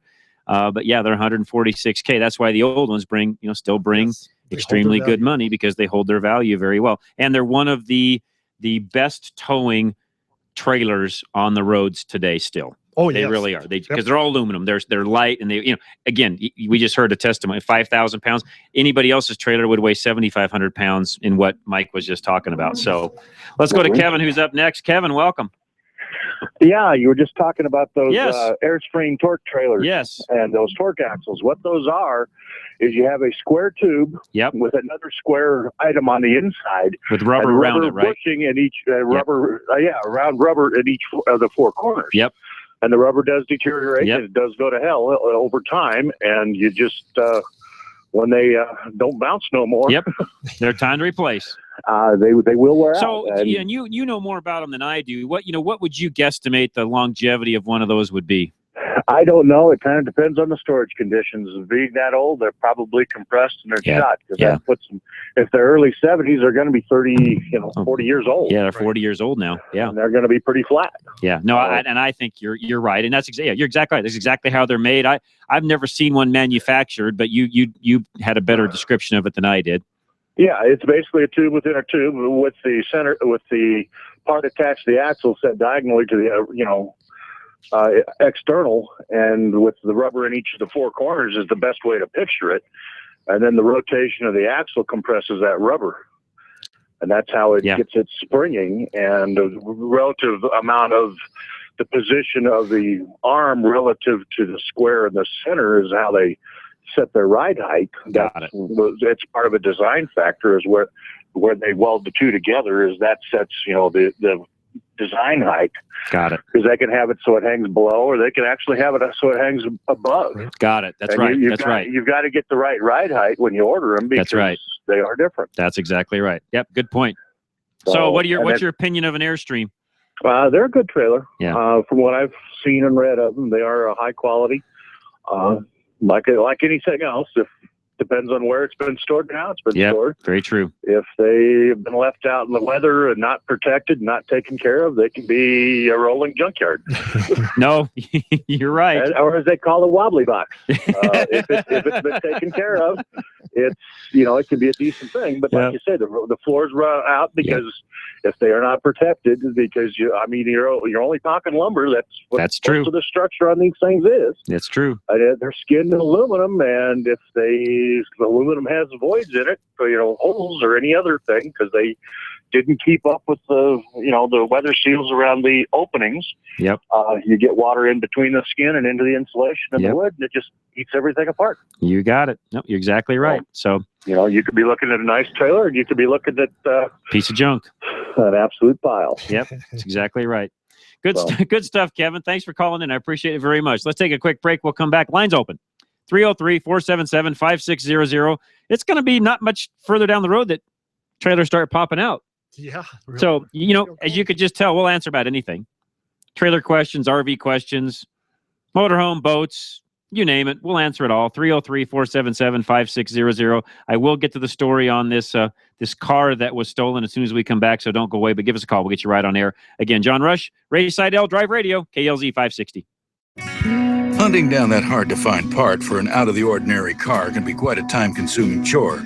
Unless, of course, you just go around the corner to your local Napa Auto Parts store, where we have over 310,000 parts, all of them made to fit and perform just like the original.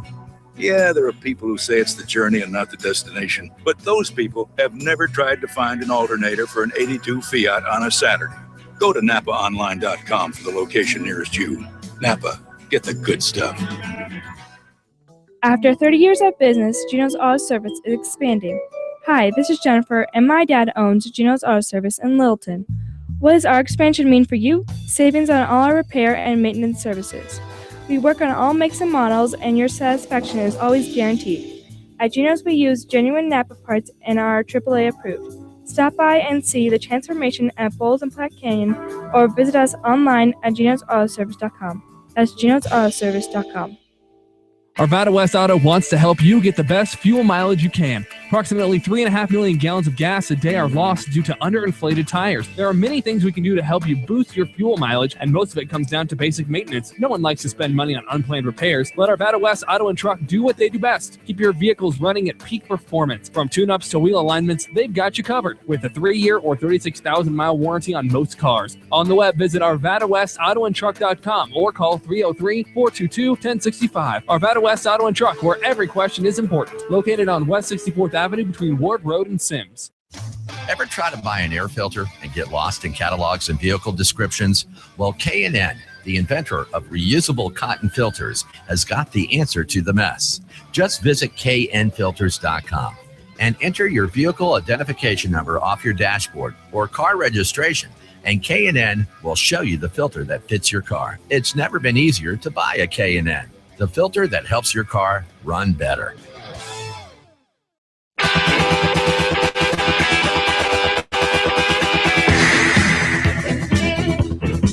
So I'm sending my wife the John Rush Drive Radio, by the way.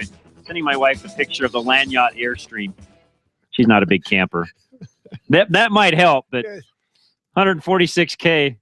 But, you know, Ray had a great point. You know, 146K, you buy a $60,000 truck to go in front of it. So now you're pushing, 215K, 220K, whatever it is. But, some of those pusher diesel motorhomes that are probably, equivalent to the interior of this Airstream, they're 250 plus, 300 easy. Well, it's all comparable.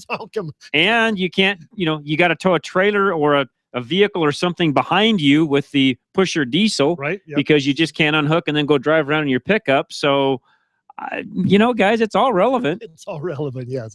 It really is. So, if you like staying, different places, traveling around, having nice amenities, hey, go down, check. I don't even know who the Airstream dealers are in town, but go check one out and tell them John Rush sent you from Drive Radio, I guess. I'm not sure how I would demo do a review on a travel trailer, but anyways. Speaking of reviews, I'll give you a couple of those here in just a little bit also. But 42 years ago, a lady her dad actually worked at General Motors, had an employee discount, so she bought a 1972 blue T-top Corvette Stingray. Owned it 6 months, and it ended up being stolen from her parking lot at work. Fast forward to 2015, when Gary Green bought the vehicle from a local widow. Green says he remembers that the car from 1975 when it first started rumbling through town. I've known this car all my life. It's never been hidden from anybody, says Green. Green is a used car dealer who also restores cars. It didn't take him long to notice the description of the car title didn't match the vehicle in front of him. The vehicle identification number and title were for a 69 convertible, not a 79 T-top. He compared the title with the VIN imprinted on the car's engine and inside its frame. Sure enough, they were different. As soon as the real VIN was discovered, the dots quickly led police to the DeKalb County and an old theft report from 1972. It only took one phone call to find Dietrich because her family had never moved, even though their phone number remained the same. Wow. Here's the problem. Even with all the sentimentality behind that car, she can't claim it now. because she has nothing to prove she ever owned it. Really? Wow. It was 42 years ago. And the reality is she doesn't have any documentation that shows she ever owned the car. And in defense of her, she probably didn't keep things from 42 years ago. Right. So the problem now is two things. A, she can't prove she ever owned it. B, the insurance company paid out on the car. They're now technically the owners of the car because they paid out on it back then. Right. So my advice to you is, if a car is ever stolen of yours, keep all documentation. Insurance company, any pictures you had of the car, title, registration, anything like that at all. Keep all of what, even if it's copies of those things. Sure. Keep all of it. Even if nowadays you could store it electronically. Sure. Wouldn't take any space up at all inside of your home, but you need to be able to prove if something ever, if ever were to come back and they were to find that vehicle, you have to be able to prove that you once owned it. Now, if the insurance company is not around, still around, I don't know all the details of that and how all that works, but sounds like in this particular case, this car might actually end up going to police auction, and whoever pays the highest price at the auction will end up owning the car and not the lady that owned it originally. Kind of a sad story in a way, but if you have no way to prove you own the vehicle, that's what happens. Right. So, food for thought. 303-477-5600. Call us. We'll get you right on air. You want to add to the conversation about the stolen car, the worst intersection in your drive-in, or if you have some tidbits of advice on buying and selling trailers, not necessarily Airstream trailers, but RVs in general. And I haven't owned one for a really, really long time. My wife texted me back and said, have a lovely trip. By yourself. What that means is we probably won't be owning an Airstream trailer anytime soon. And Ray and I were looking through the website. They got some pretty nice stuff, actually. And they go from 140 to what, 42,000? Yeah, so 50, 45, 50,000, so, you kind of a big stretch there, but at any rate, give us a call. We'd love to chat with you. 303-477-5600, whatever you've got for us. We'd love to chat with you.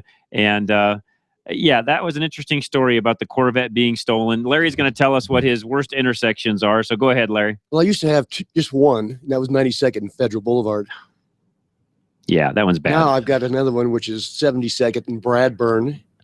Where your and now they're closing 72nd. The city of Westminster has decided in their infamous wisdom to completely close 72nd Monday, Tuesday, and Wednesday, 16th, 17th, and 18th of this month, instead of doing a Saturday, Sunday, Monday, or a Friday, Saturday, Sunday. What, they don't want the overtime or something, or what? I have no idea. For road repairs? Maybe they can't find enough workers. I don't know. Unbelievable. And just so you all know, that is going around Larry's shop. So if you are going to their shop and you need to know how to get around the construction, be sure to call him. Larry, give him your phone number really quick, just so if people are trying to get to you, they can. And I know he's got calls coming in. 427-2108. Okay, 427-2108, 303-427-2108. If you need Larry and Jeff on anything related transmission-wise and so on, they're our transmission experts, but they do all general repair over in the Westminster area. So, make sure you call them first. I've been through that construction stuff as a business owner. Ray has. Yes. You need to call. Right. They'll give you the tips on how to get in and out. In my case, they actually blocked off, the center of Wadsworth so you couldn't get in. And I said I knew I was in trouble when about the second week they're out there washing the poles. So he said, okay, this is going to be a long time here. So it was probably 4 to 6 months. Wow. Yeah, no, I did it in Boulder for literally a year. And so if you need anything from Larry and Jeff, please call them. Make sure you know how to get in and out of their place. Not a big deal. They'll work you through it, but it's always best to call first just to make sure things are handled on that particular day. Joe in Littleton, what's going on today? Yeah, hi, John. I have a 2011 Nissan Murano. Okay. And it has a liquid crystal display on the dashboard. Okay. And it's gone away. Mm. So I pulled the fuse. It's an SENS fuse under the hood. Okay. And it looks okay. I called Nissan, and they claim it's part of an ECM, electronic control module. Could be. Probably is. And it they want like $750 plus to replace it. And I'm just wondering if you have any ideas that I can do short of that $750 plus. Yes, you're over by Gino's over in Littleton. Take it over to John and Steve. And they've got some remodeling, some construction going on at their place also. But call them up, take it in there. There are some places around that can fix some of those. Now, I don't know if that's true with your Murano. You'll have to take it in there, let Steve and John check that out and see if there's anything that they can do. If it can be fixed, it would be cheaper than what the dealer is going to charge you for a new one, but I'm not sure if it's fixable. You won't know till you get it in and get it looked at. Okay, and it's Geno's in Geno's. Littleton? They're over at, what is it? Platte Canyon and Bowles, I believe, right there on the corner. Platte Canyon and Bowles.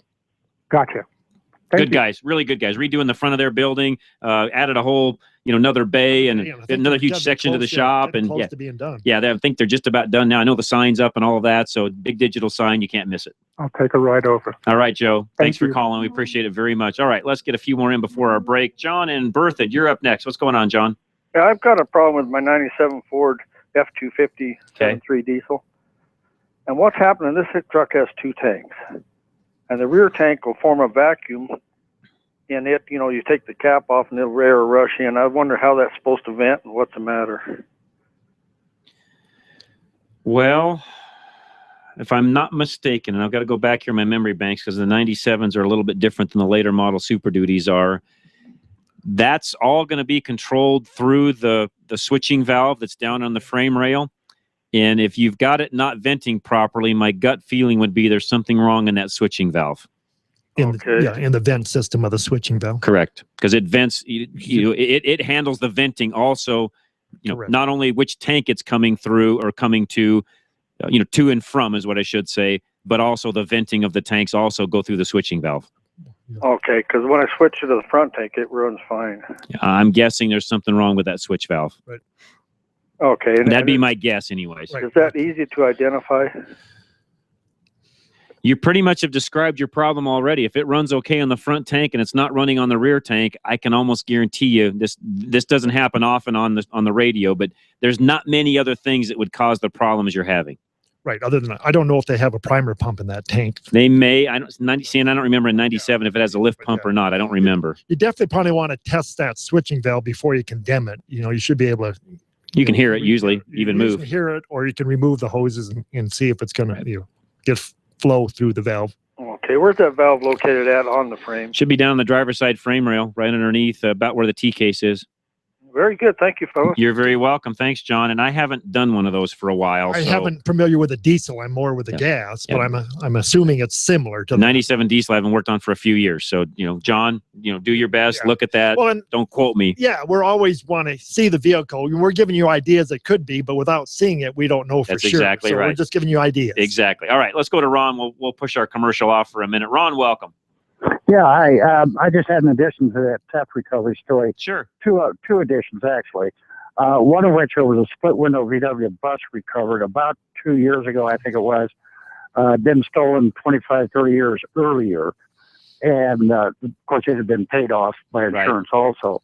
The kicker then was, what was the value? Would the person get it back? Well, apparently not, because that bus today is worth $110,000, $140,000. Yeah, the insurance company's going to take it then.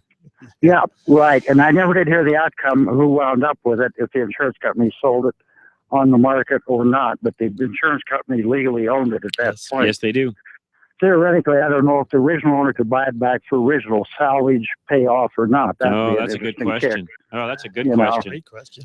Yeah, if any of you legal guys out there know the answer to that and whether or not you could actually buy the vehicle back for what the payout was back then, even with some interest on it. That's a great question, Ron. I don't know the answer to that.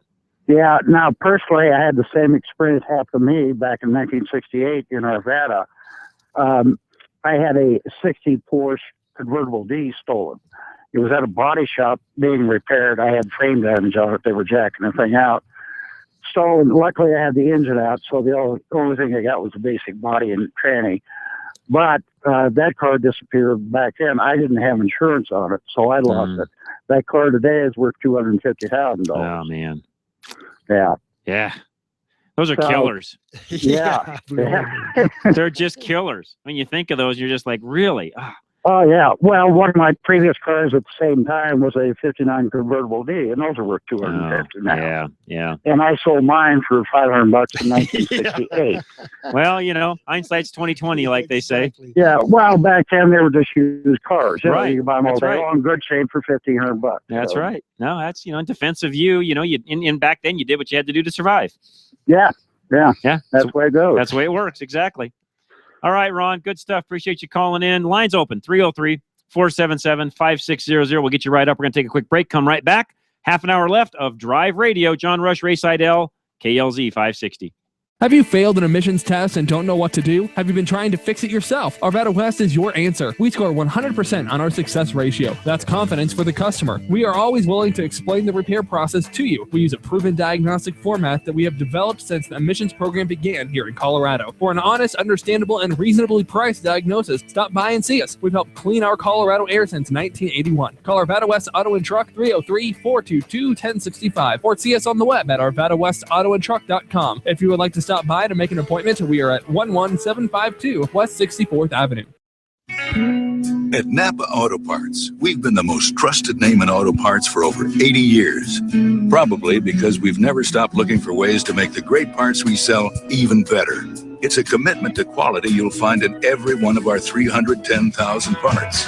From the bacteria-killing surface on our cabin air filters, to the patented damping mechanism on our drive-align belt tensioners, to our revolutionary new Adaptive One brakes. And Napa parts are covered by a warranty that's good at any of our 6,000 Napa Auto Parts stores nationwide. Yeah, maybe you don't get this at your average auto parts store, but at Napa, we've spent the last 80 years making sure we were anything but average. To find the Napa Auto Parts store nearest you, go to NapaOnline.com. Napa. Get the good stuff.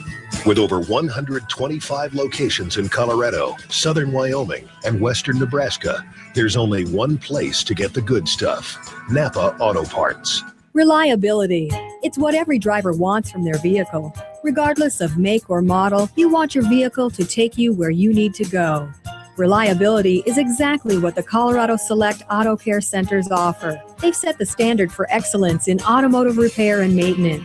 Each member offers Napa Auto Care Peace of Mind warranty, along with the highest level of customer service and integrity. To find a Colorado Select Auto Care Center near you, log on to drive-radio.com or call 303-546-NAPA.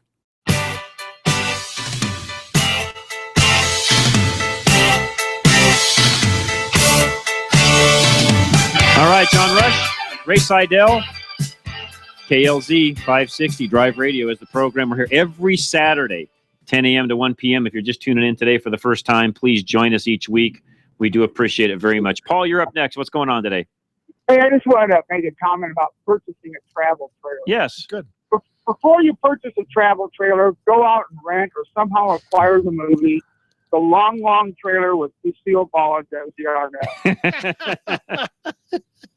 You'll get to see a 56 Mercury pull a 40-foot New Moon 57 trailer up Pikes Peak. It's neat. I forgot about that. If you don't even pay any attention to the rest of the movie, the car and the trailer are the star. Man. That's true. That's true. I forgot about that. I haven't seen that movie forever. Oh, it's crazy. And then he buys it, and then he has to buy this, and the car he had wasn't big enough to pull it, so he had to get a new car too. And, and a converter now. Some of those stories are still true today, by the way. Yes. Oh, yeah. There's many a travel trailer salesman that will sell you a trailer that is way, way, way bigger than what your vehicle will tow. Yeah. Yes. They don't care. Another thing is about travel trailers and RVs and such. I have to have a CDL to drive a 40-foot truck. But a guy can walk into an RV place and drive off the lot with a 45-foot bus. And hasn't driven anything but, whatever. Got it. Yeah, that is a Yukon. Paul, you are hitting a hot button with me because, guys like you and I have to have CDLs and DOT and follow all the rules and all the rest of it. And Joe Schmo can run down and do exactly what you just said. And on top of that, one thing you forgot, he can pull out of there with his 40-foot motorhome and 2 trailers towing behind him and no special license. Oh yeah, I he forgot can about have the the, trailers. the box trailer and the boat after that. Yep. Yeah. Yep. And no special license. No I wouldn't training mind- needed. I wouldn't mind having that camera on the back of my trailer though.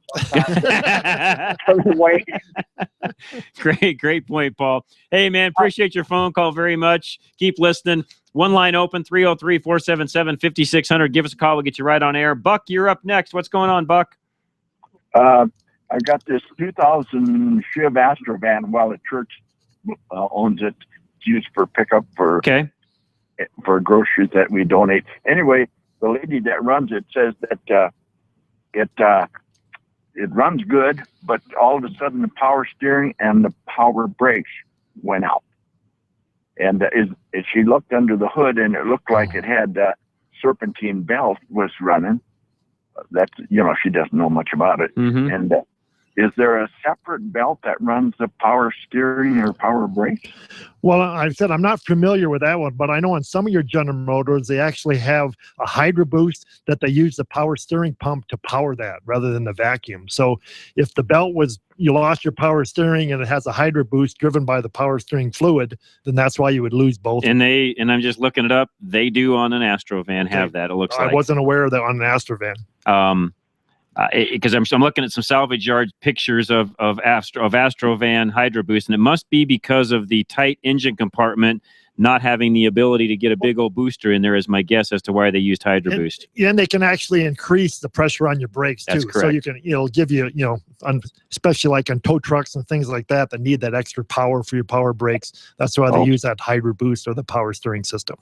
So even though the serpentine belt's good, it's more than likely the Hydro Boost. Well, if you could be the power steering pump could bad. be bad. That's what I would suggest, because you lost power steering too. It's hard to steer and no brakes if they're the same system. And again, I'm some of this I'm doing from memory. I'm not finding exact pictures of your year Astrovan that you're looking at. But here's what you need to look at when you're inside looking at the engine compartment. Look over to the right side where the master cylinder net would be. If there's not the big, huge air reservoir behind the master cylinder, the big vacuum reservoir, if that's not there, then it's all running with some hydraulic lines coming off the power steering pump. Yeah, I wasn't aware that the Astrovan had the Hydro Boost. They usually had the. But what's odd is if you're losing power steering and brakes both. Yes, that's almost a telltale sign that it's got some sort of Hydro Boost on it, because there's really no other way those two would be connected.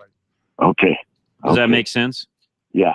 Yeah. Now, to Ray's point, the belt and everything could still be working, but if the pump went bad, right. if the power steering pump's out or low on fluid or something along those lines, that would also be why the brakes aren't functioning properly. Yeah, she said the power steering fluid was full.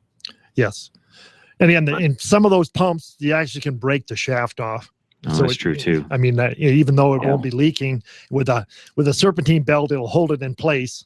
And, I would, kind of start with the power steering and kind of go from there. Very good. So that would affect both of them. If it has a Hydro Boost, yes, sir. I'm actually looking at a parts breakdown on Cardone's, actually a Cardone who Napa actually uses, and it does show a replacement Hydro Boost pump for that vehicle. So that there now makes sense. Being it's on the commercial side of the Astrovan, that could be. Yep. Yeah. Okay. Well, thank you guys. You're very welcome. Yeah, and Hydro Boost works great when it works. Yes, I mean that was does. On my Chevy tow truck. Yep. They had Hydro Boost. I've got it on my diesel now. They actually work extremely well. The booster, just for grins, looks like it's about $200 or so for a Reman booster assembly, if that's what's wrong. Yeah, it could be just. But I doubt it, because if power steering and that is bad, it's probably not the booster. It's probably power steering side. And the problem is, if the power steering pump failed, then you have metal particles floating around, and that can destroy the Hydro Boost. Exactly. So it might be both of them. All right, so we have an email question also. Okay. This came in from Don King. So Don, thank you for calling. We appreciate it very much. 92 Ford Mustang. Been listening to your show for many years. We were talking about check engine lights and emissions test failures earlier. Air Care Colorado says, effective January 1st, 2015, an illuminated check engine light will cause a vehicle 8 to 11 model years old to fail emissions. Vehicles 12 and older will continue to receive an advisory fail. So my Mustang has had the light on for several years. It's always received a pass on the test. What is an advisory fail? And under the new law, will my new Mustang fail or pass the test the next time around? So he's a 92, so he's out of that range of an automatic fail. So his question is, what's an advisory fail mean? I really don't know. I mean, the way they have the law set up now, I'm learning just like everybody else is learning. I mean, in real advisory fail as they're telling you that the light is on.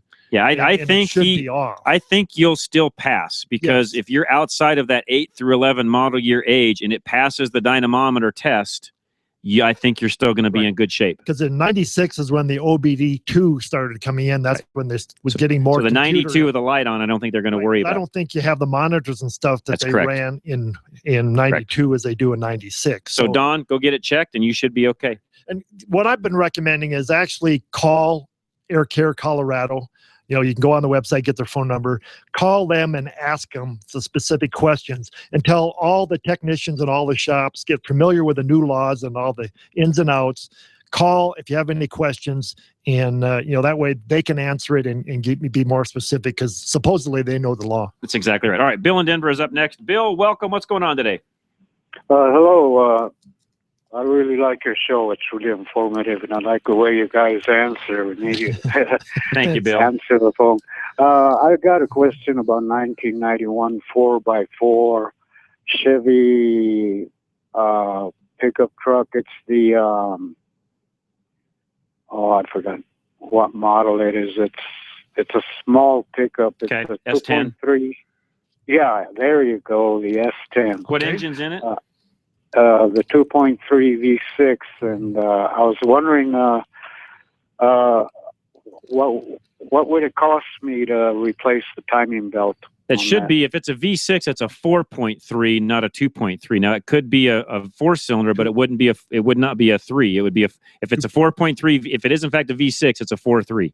Correct. If it's a 4-cylinder, then I think it's a 2.5. Correct. Rather than a 2.3. Well, and you'd know by looking if it's a V6 or a 4-cylinder. So if it in fact does have a V6 engine, it's a 4.3, and there is no timing belt in there. And no timing belt? No. And for the 4-cylinder, I don't know if it's. I think it's a chain too. I believe that's a chain or gears. Yeah, so 2.5. I don't think either way. I don't think you've got a timing belt on either engine in that 91 S10. Yes. Oh, that's good news. You don't have very many miles on it for a 91 either, Bill. I'm always worried about those. So there's no timing belt in the 91 either. Yeah, for 91s for the Chevy should be 2.5. No, I don't think those had a belt either way. Correct. Okay, well that's good news to hear. I'm real watchful on those timing belts. I had it replaced on my Mazda about a year ago, and I'm getting ready. How can you determine if you need it's been about a year and a half since I changed it on my 94 Mazda Protege. I don't drive it very much. You've got plenty of years left on your Protege and your S10. You don't have to worry about it all. So you're in good shape for several years. Usually you go in great. Average that sure is good news. This is a little relief. Yep. Thank you very much. You betcha, Bill. Thank you. So what's average life on average life on timing belts around the 60,000 miles to 100,000 miles. But, you're getting in that time factor too, being with our ozone and stuff in Denver, right? In that 10 to 12 years, and that might be pushing a little bit, on that. All right, we come back. We've got another email question that came in from Frank. He's got a question on a check engine light also that's on I think it's his wife's vehicle. So we will catch that as soon as we come back. Anything else you want to talk about? We've got one more segment of Drive Radio left. 303-477-5600. Sure appreciate everybody that's called and commented. And it's been a good day. I've really enjoyed it. It's been a lot of fun. I know it's a sunny day outside and a lot of folks are out running around and enjoying the day. So I appreciate you guys taking time out of your day to join us and call us. But we'll be back. One more segment. Don't go away. Sportsman's of Colorado is going to be up with us. I'll have Scott Watley in this last segment to talk about what's coming up at 1 o'clock. And we'll be back on Drive Radio. Don't go away. John Rush, KLZ 560. Reliability. It's what every driver wants from their vehicle. Regardless of make or model, you want your vehicle to take you where you need to go. Reliability is exactly what the Colorado Select Auto Care Centers offer. They've set the standard for excellence in automotive repair and maintenance. Each member offers Napa Auto Care Peace of Mind warranty, along with the highest level of customer service and integrity. To find a Colorado Select Auto Care Center near you, log on to drive-radio.com or call 303-546-NAPA. We've all been there. You run to the hood and suddenly realize you don't have the parts you need. Or even worse, you don't know what parts you need. Well, at Napa Auto Parts, we have ASE certified parts specialists that'll make sure you find that right part. One covered by a warranty good at any one of 6,000 Napa locations. Yeah, finding the right part might not be easy, but fortunately, finding the right parts store is. Go to NapaOnline.com for the location nearest you. Napa, get the good stuff. 24 seconds. I timed it. It took me just 24 seconds to find a AAA certified master mechanic who offers the best peace of mind warranty in the state. A 3-year, 36,000-mile warranty on every repair. At ColoradoSelect.org, I search my city and boom, I'm done. Colorado Select Auto Care puts their member shops through a rigorous set of requirements, so I know no matter which shop I choose, I'll get the best auto repair service possible. That's 24 seconds well spent. ColoradoSelect.org. When we were kids, we'd send away for stuff. A couple of box tops and $3. 8 weeks later, you'd get a cheap fire truck in the mail. X-ray glasses, decoder rings, tiny seahorses. It was always a disappointment. Now that you're an adult, do you really think it's a good idea to send away for a rebuilt transmission? No. Larry's Automotive and Transmission is a much smarter choice. The ASC certified technicians will rebuild your transmission, work in-house using premium quality parts and local vendors whenever possible. You shouldn't have to wait weeks for a rebuild to arrive when Larry's can do it locally at a better price and a much quicker turnaround time. Larry's Automotive and Transmission is a member of the Colorado Select family of Napa Auto Care Centers and ATRA, which means their transmission repairs are covered under warranty all around the country. Due to construction in the area, please call Larry's at 303-427-2108 for directions and to schedule your appointment. 303-427-2108. Larry's Automotive and Transmission, the best service possible.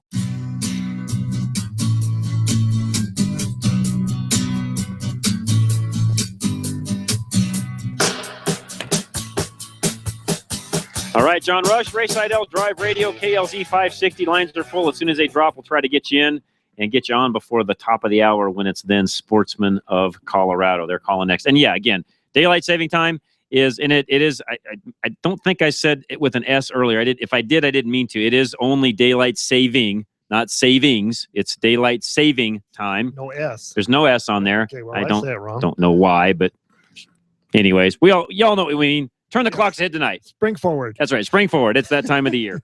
All right. And that guy just went away. John, you're up next. What's going on? Hey, I'm kind of looking for a diesel truck to haul a trailer, somewhere between 5,000 to 7,000 pound trailer. Okay. And I fell in love with the Dodge Ram 1500 Eco Diesel. Yep. The problem is my garage is 230 inches, and the Eco Diesel, the 1500, is 229.5 inches. Okay. So they increased from 224 inches to 229.5 inches, like in 2004. Is this a trend? Is there a truck or a SUV or something that you would recommend that is diesel, has a good gas mileage that could pull, has a good rating at 7,000, pounds that you would recommend? As far as diesel, here's your choices.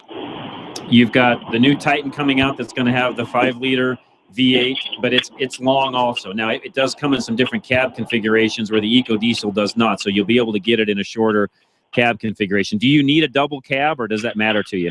Oh, no, it doesn't. I don't need it. I mean, a cab and a half, is fine. Okay. But I don't need a full crew, I guess they call it. Yeah, the full crew gives you the double door, the full double doors. Now, I have not looked, and I reviewed the Eco Diesel before. Is it only available in a crew cab truck? No, you can get it in the smaller ones, I believe. Okay. But the problem is you can't get it in the short bed version. So the overall length is still the same. Is the same, right? Okay. Got it. You'll have to look at Nissan's website and see what I put a link up on our Facebook page that links you to the media site where you can actually go and look at the Titan on the media site and kind of check things out that way. Otherwise, the other options on shorter is going to be just a normal full-size 3/4-ton truck, Ford, Chevy, Dodge. You can buy the diesel engine in whatever configuration you want. You can get it in a standard cab, extra cab, crew cab, short box, long box, however you want to do it. And I don't know overall lengths on those. You'd have to look at it. I mean, mine goes in my garage, but I've got a pretty deep garage. Are you talking like the Colorado or something? No, I'm talking full-size truck, like a 2500, 3500 Ram. Oh, those are all big. Yeah, the 1500 is, and the 2500 I think are the same length. But yeah, what I was just going to, if you're looking at, I mean, as far as physical size goes of cab and all of that, there is no difference between your Dodge, a Chevy, a Ford. It's just a matter of what configuration you can get it in, box length and all of that. But you get more choices in a 3/4 ton than you do the 1/2 ton. Oh, I see. See what I'm saying? Right. Yeah, unfortunately, they're all, 200, those are all 229 plus inches too. I looked there. So how many feet? I didn't do the feet on that. What's the feet on that? What's it divide out to? 10? No. I don't recall. Yeah. You've got your garage is, you've got 200 and how long's your garage? Wall to wall, 230 inches. 230 inches. So you're roughly 19 feet. That's pretty typical anymore of most garages. They're around 19 and a half feet long as a typical garage. So can you get by with a stand? You probably can't do a standard cab truck, can you? You probably need at least the extra cab truck, right? Yeah, I want to, some storage and knee space and stuff in the back. Yeah. You can always extend your garage by 1.5 feet. I was thinking maybe I could put the door on the outside. Yeah, there you go. There you go. You put a pocket on the door. Yeah, but I mean, why are they doing this? I mean, are they stupid? They just don't want you to garage your trucks anymore? Length. What they've done is, it's not all their fault. Now, some of it is market driven. Most people want more cab room inside, so they've built them with more cab room and so on. But on the 1500, it's identical. What they did is they extended the nose. Correct. And they made the rear bumper bigger. Correct. Could be so it's all aerodynamics. bling. Yeah, no, you're right. Most of the majority of that is bling. And some of that is market driven. I don't think, just in all the years I've done this, I don't think most of them care whether or not you and I put it in the garage or not. Yes. They figure that if a guy's got a truck and you've got a garage big enough, then great. If not, you're parking it outside anyways. And I don't know that I've ever seen them make a difference on what you and I do at home. Would it be feasible to buy a new 1500 and then put the old 1500 front end on it or something like that? I don't know. That's a great question. The front ends are no different. Whether or not you could substitute the rear bumper and the front bumper around, you have to just do a little research on that on your own, because I don't know the answer to that. I would think that you could. I had a truck one time that I did that on just to, because I didn't like the looks of the way the new one was, so I put the old stuff on and it worked out fine. But that was a 2008 model year Dodge I did that on. Uh-huh. All right. Well, thank you very much. Yeah, I tell you what, send me an email too, if you would, John. I'll do a little more work on this through the weekend. Send me an email, john@drive-radio.com, and I'll see if I think of anything else after the show. Okay, thanks. You're very welcome. Appreciate you calling in. All right, let's go to Mike, who's up next. Mike, welcome to Drive Radio. Hi, John. Good talking to you. Thank you, sir. While you're on the timing belt thing, I have a 2004 Nissan Pathfinder with that 3.5, and I didn't think that had a belt in it. I thought maybe you'd look it up for me. We can real quick. Ray is going to grab the book real fast. It's a 2004 Pathfinder, Ray, 3.5 liter. Have you had it changed at all yet? No. I'll tell you what I'm going to do. I'm going to put you on hold for just a second. Grab this other call. Ray's going to look it up real fast, and I'll just jump right back over to you. So, Tom, while we're looking that up for Mike, what's going on? Yeah, Tom, with a 1994 Dodge Dakota pickup. Okay.